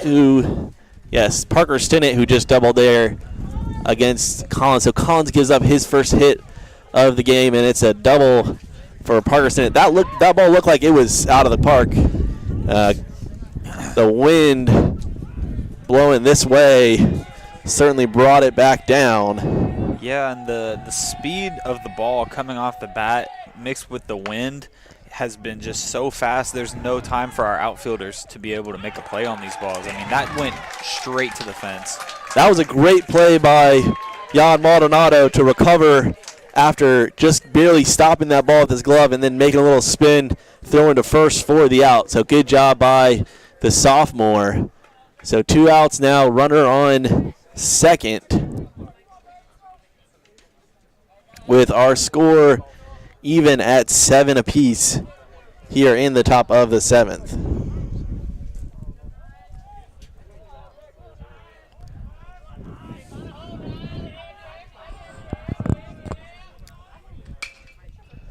That is caught in left field by Ward Hacklin. What a play by Hacklin in left field, as that was foul, but good catch by Hacklin to end the top of the 7th inning. So CIU stays alive, tied 7-7 with number 5 Tennessee Wesleyan, as we will head to the bottom of the 7th inning.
That is fouled off for 1-1 count now.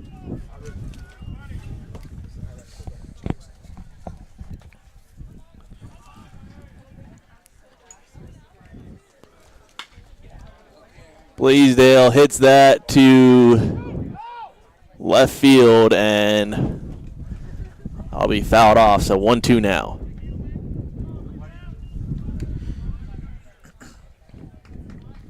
Aiming for the shortest part of the field, but just went a little outside.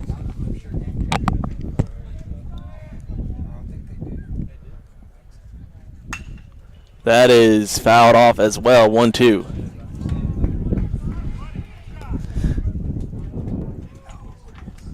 Over in Kingsport, we have a tie ball game, 45-45 in the second half of Montreat versus CIU men's basketball. As what will they call what?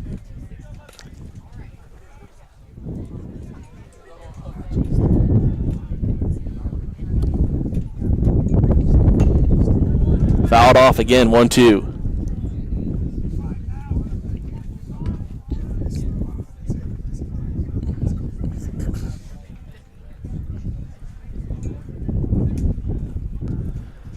So 1-2 count. Rams trying to take the lead. And good eye by Bleasdale will let that one get by him. So 2-2 now.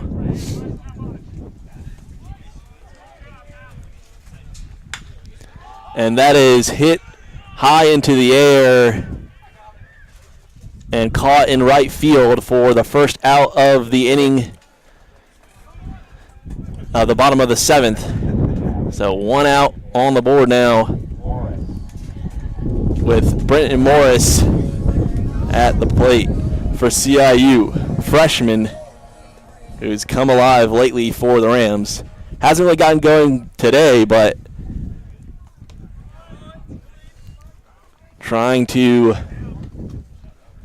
help out his CIU squad in crunch time. The board Hacklin on deck for CIU. That is popped up, and that is caught in left field. That one, another. We've had a couple, Corbett, that have carried here. One for CIU and one for Tennessee Wesleyan. Yeah, right at the start of this game, the wind just picked up. It hasn't been bad all day, and then right before the game started, these balls just keep getting sailed out towards the fence. Yeah, out towards left field, as that hit to shortstop and outmade at first. So that'll end the inning with CIU and Tennessee Wesleyan still tied at 7 as we head to the top of the 8th.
So top of the 8th inning, Brett Collins on the mound for CIU, as this is Ward at bat for Tennessee Wesleyan.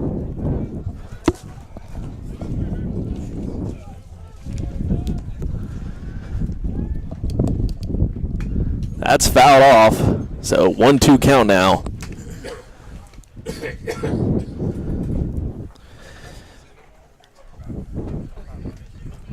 It's been a back and forth game if you're just joining us, as that early big inning for Tennessee Wesleyan where they scored 6 runs in the top of the 3rd, Corbett, and since then been pretty even, and maybe even say in CIU's favor, as they have not allowed any runs since then. Yeah, to me, I mean, CIU just seems like the more consistent team. If you take out that 3rd inning, I mean, Tennessee Wesleyan has been pitching well, but they haven't been hitting it as well as you might expect out of this slugger-studded lineup, because they have a lot of people who can really hit the ball.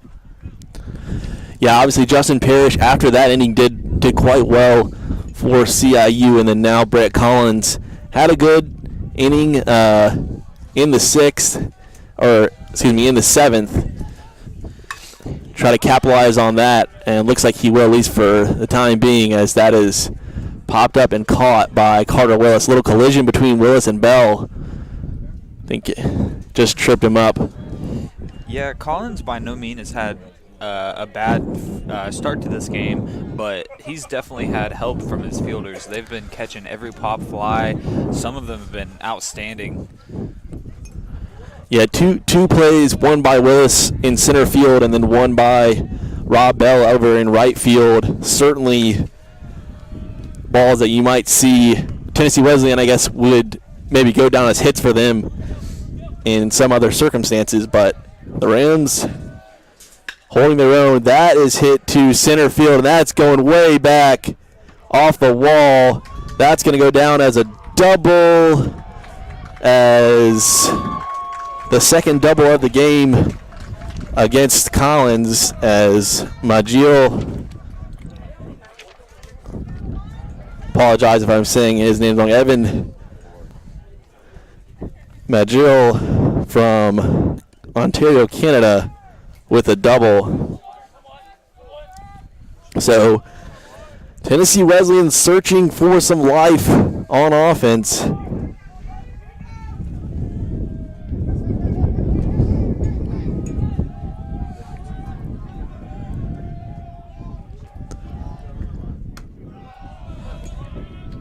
Outside, ball 1.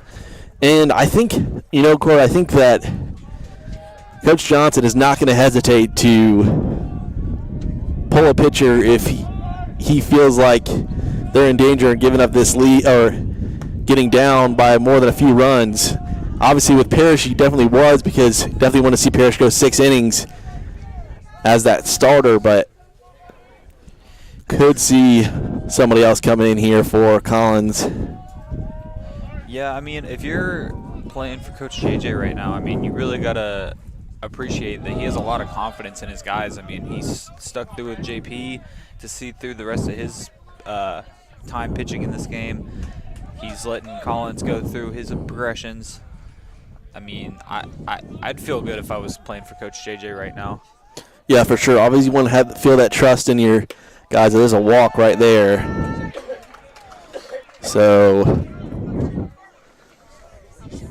Coach Johnson yelling some encouragement for Brett Collins from the dugout, but if you're CIU right now, maybe feeling a little bit uneasy, as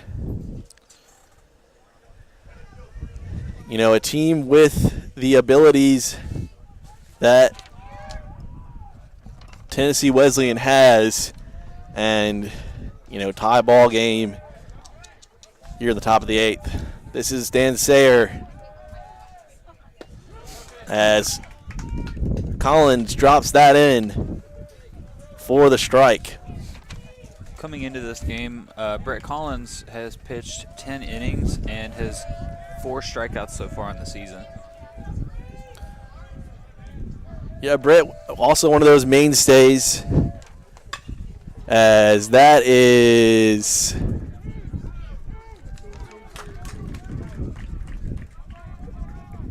popped up. So that'll be a sack fly. Excuse me, not a sack fly. It will advance. Advances. Oh, yes, it will advance the runner to third. I'd like to see Brett close out this inning real quick with 2 outs already up. They have the go-ahead run on the third, so there's a lot of pressure on him right now, especially this late in the game. 2 outs here. Runner in the corners. That is fouled off.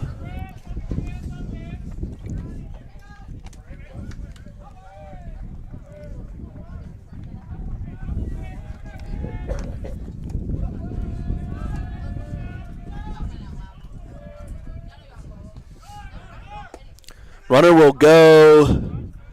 So stolen base as runner on second and third. And Corbett, that's big, as that opens up some opportunities here for Tennessee Wesleyan.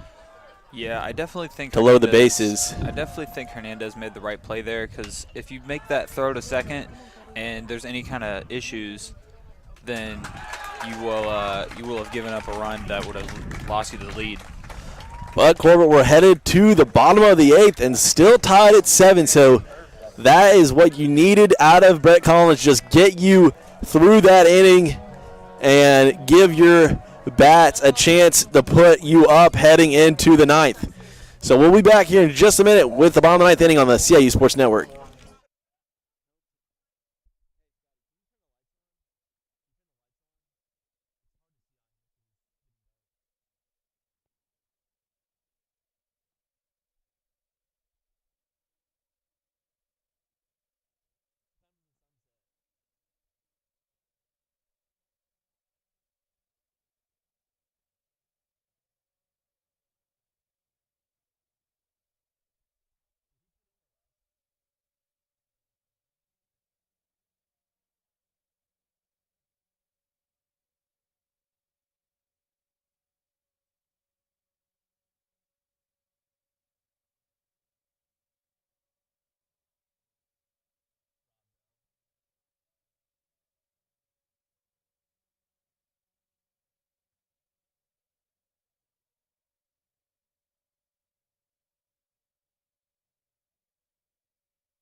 Can you help on there?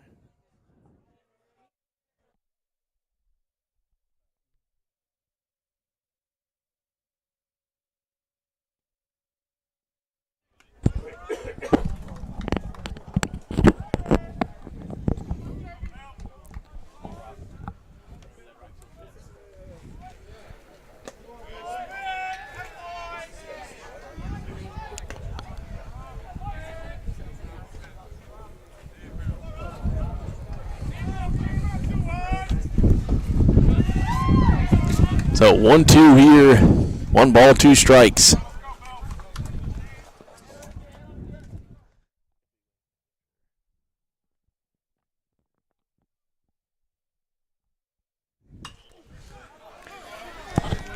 That fouled off by Bell. So still stays at 1-2.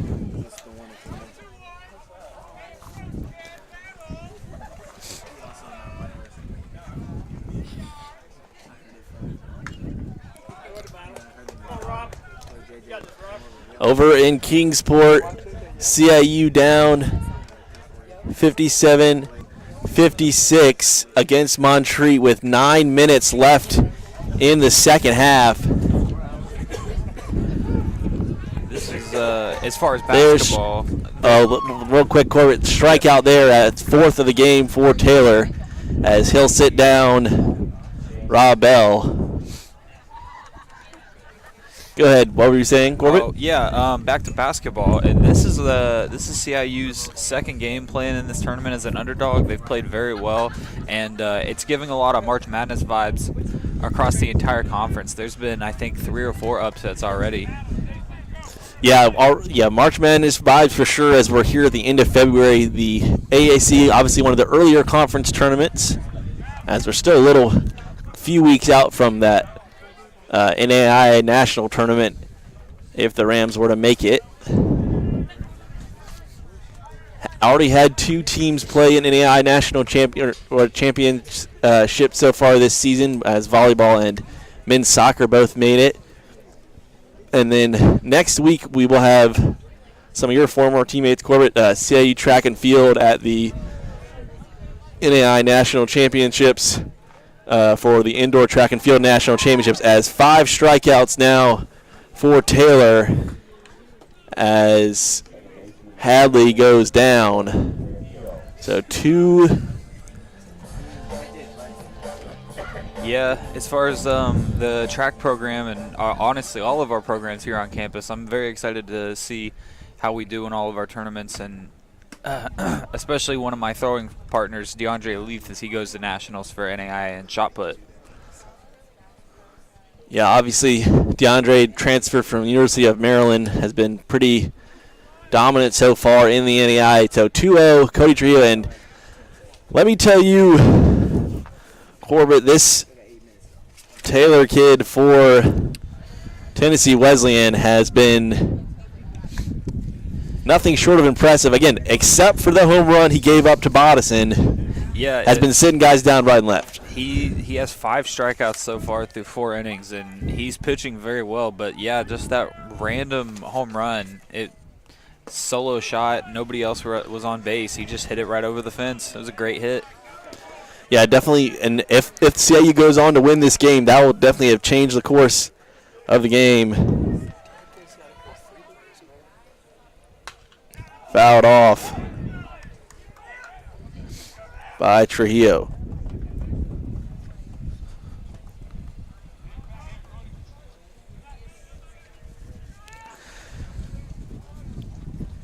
And Corbett, we thought we might see more of a pitching duel between the first 2, as wow, another strikeout there. So Taylor, coming into this game, he had 17 strikeouts and only 10 innings pitched. So, yeah, I mean, looking at the stats so far this season, he's nothing short of impressive. For sure. Maybe see him at the next level one day, as CIU and TWU tied at 7 apiece, heading to the top of the 9th inning.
Corbett, to lead off here in the 9th inning is Reynoso. Reynoso, obviously, I think for Tennessee Wesleyan, you got to have a big outing out of him. And as we say that, he smacks that out of the park. Yeah. Right on cue as Reynoso sends that. That's a bitter pill to swallow if you're Brett, but he shouldn't hang his head down too much. He is one of the better hitters in the conference, so I mean, you're going to have plays like that. I mean, you have 2 more games to bounce back if you're CIU, but it's definitely not over yet. Yeah, definitely not over. Only a 1 run lead. So Collins got to shake it off and get CIU out of here with the only giving up 1 run in the top of the 9th if possible. Nobody on, as there's a ball.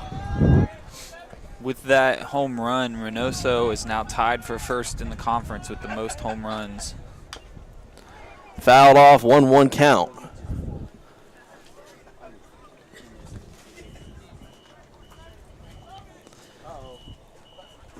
And so that late top of the 9th inning homer has put Tennessee Wesleyan up by 1 run, 8-7. Obviously, 2 more tomorrow here back at Miller Field as CIU will continue their series with Tennessee Wesleyan. That is a base hit, and so runner on first now for the Bulldogs. Over in Kingsport, CIU now down 11 with just under 6 minutes left in the game as the Rams in the semifinals of the AAC men's basketball tournament down 11 to Montreat. That was a close game up until the last few minutes. I would like to mention, though, yesterday our boys were down by 10, and they still came back in that one. So I guess anything's possible. Hopefully they can come back. Yeah, we'll keep an eye on that over in Kingsport. Also, as I mentioned, tomorrow, doubleheader in baseball, and there's the bunt laid down, and not a great throw as runner reaches first on the bunt.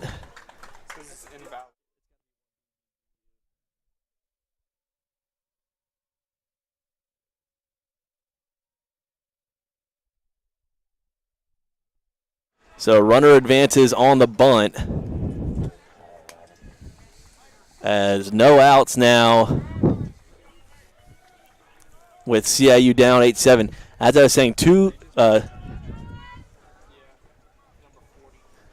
doubleheader for CIU baseball against Tennessee Wesleyan tomorrow, and CIU softball will be facing Johnson University at home as well, as that is strike 1 on the board.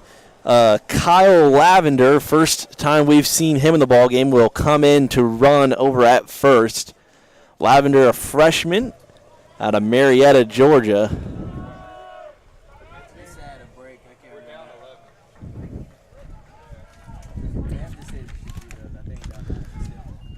And another bunt shown, this one by Logan Johnson.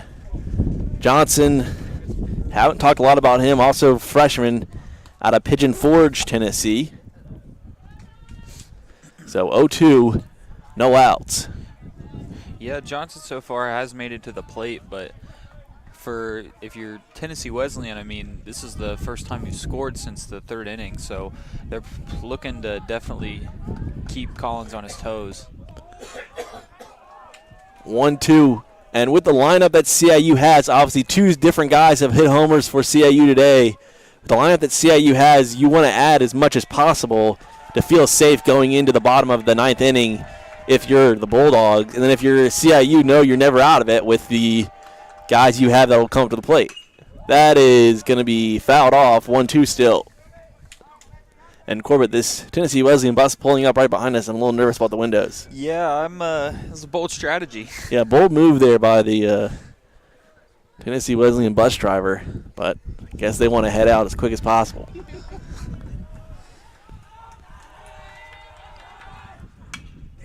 That is fouled off again, 1-2 still. Starting to think the Tennessee Wesleyan players want to hit the bus. They've hit 2 of them directly at it so far.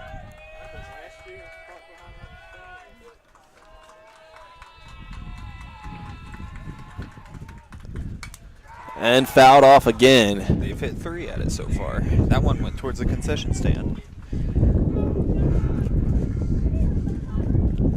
And lights turning on here at Miller Field as cloud coverage increasingly more here in Columbia. Tomorrow, Corbett, going to be quite different weather than we've had today, though the wind did pick up, as we mentioned several times. That'll be a pass ball, and both runners will advance. So both runners advance on the pass ball. 8-7. Our score, no outs. Not a good look so far in this inning. We've played really well up until this point, but you got runners on third and second and no outs. It's going to be tough to finish out this inning. Trying to look over there into the bullpen, and I don't see anyone warming up, which, again, if you're Coach Johnson, and there's a strikeout for Collins, so he shut me up quick there. But as I was saying, I think you definitely want to try to get through this game with just Parrish and Collins because you have those 2 games tomorrow. You have at least 16 innings to be played tomorrow, so yeah, you got to be careful with that. Yeah, and that could be a big momentum shifter for Collins. He's hopefully starting to find a rhythm to close this game out. But, yeah, you definitely don't want to get too deep into your bullpen in the first game, especially when you're at the 9th inning like we are right now. And I think Coach Johnson, he wants to win, but he also sees the bigger picture, and he knows maybe I have a better chance of getting 2 tomorrow, as that is hit to right field. And that'll be a RBI single as Lavender scores a run. Excuse me, two RBI single. 2 runs come across there for Tennessee Wesleyan.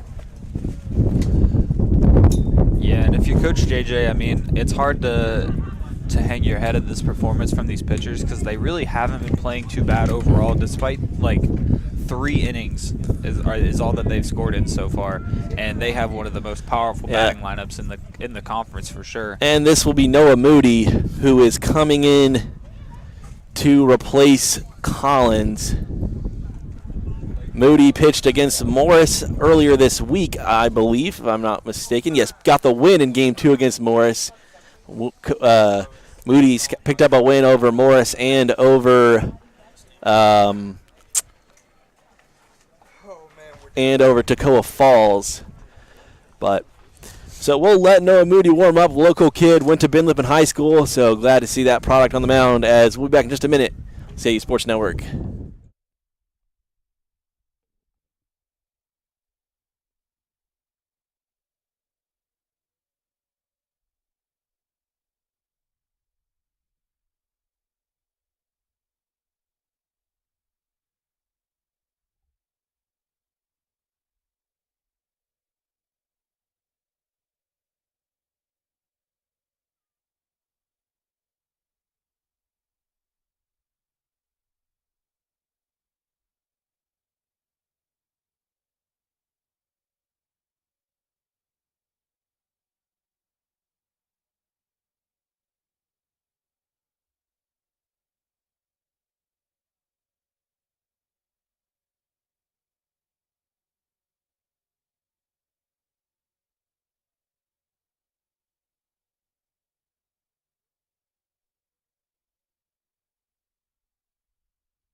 So 6-point game over in Kingsport with just about 2 minutes left in CIU's game versus Montreat in the AAC semifinal, as Noah Moody starts things off with a ball.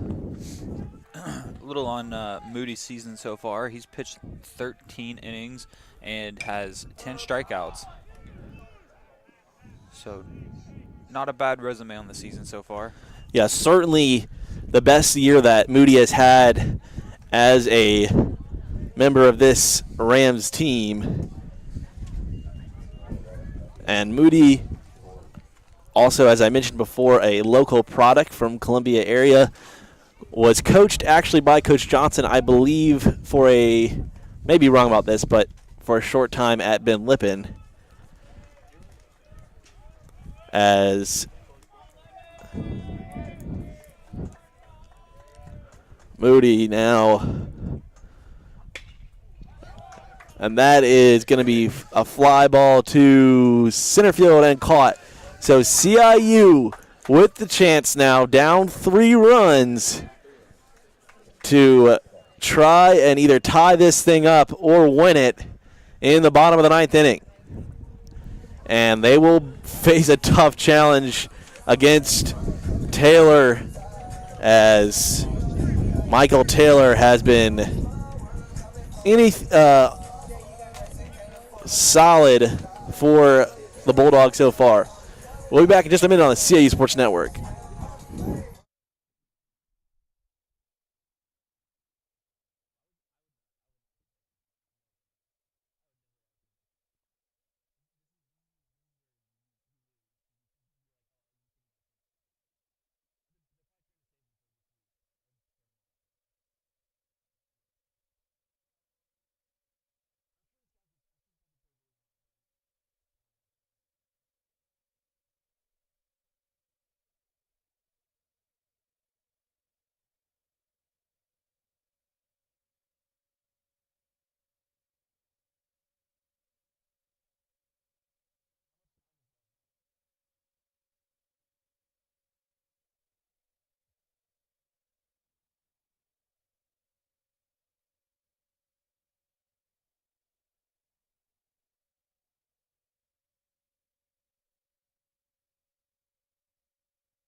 So Jan Maldonado to try to get things going for CIU in the 9th inning here.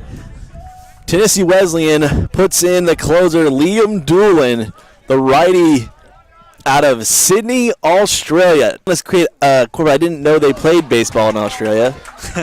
as Maldonado hit by a pitch to start things off for CIU in the bottom of the 9th inning. I question the move from their coach to take out Taylor. He was pitching pretty well. I mean, but if you look at Doolin's season so far, as a sophomore, he's pitched 12 innings with 19 strikeouts. That's pretty impressive. Yeah, throws extremely hard, as we can already tell just from those first 2 pitches. Would not have wanted to be on the receiving end of that pitch there that hit Maldonado. I'm sure Maldonado doesn't mind. He's happy to be on base. As Willis will single to put Maldonado on second.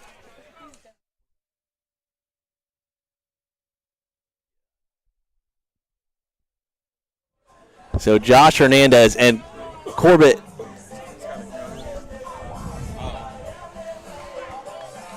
Josh Hernandez in the game right now. It seems fitting that you have Hernandez up here with 2 runners on. Hernandez representing the tying run for CIU. Yeah, and like I said, I think it was his second at bat. I just said that he should stay smart at the plate. He shouldn't be trying to swing for the fences because there is 0 outs. He just needs to get people in positions to score better.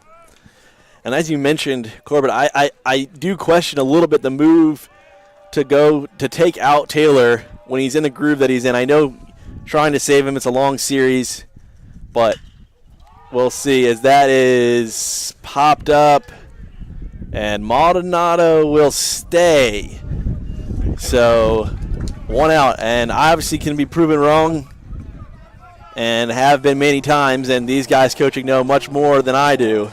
Yeah, but that's for we'll sure. see what happens with 2 runners on and Buddy Bleasdale up to bat. Yeah, I also question the decision, but I mean he's had plenty of success at Tennessee Wesleyan, so I'm not too concerned with any of his moves, honestly. Yeah, one of the winningest coaches in the NAIA, the winningest coach in the AAC or of the modern era here, and plethora of AAC titles, an NAIA national championship. So, yeah, don't want to second guess Billy Berry with the resume that he has,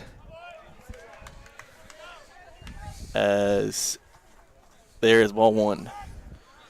I was trying to think, Corbett, of any major leaguers I knew from Australia, and maybe I just don't know enough major leaguers, so I'll have to take that survey to find out if there are any. Maybe use a little bit of the Google.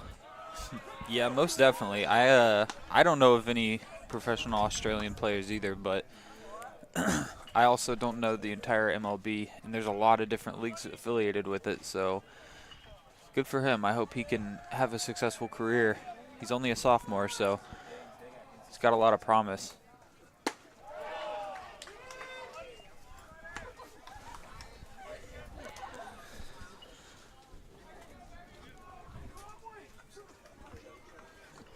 So as of, this is the Wikipedia here, Corbett. According to Wikipedia, as of 2021, 36 Australians have played in at least one MLB game. So I'm sure that's got to be as caught by Bleasdale, or on the line out from Bleasdale. So 2 outs now as Brenton Morris up to the plate.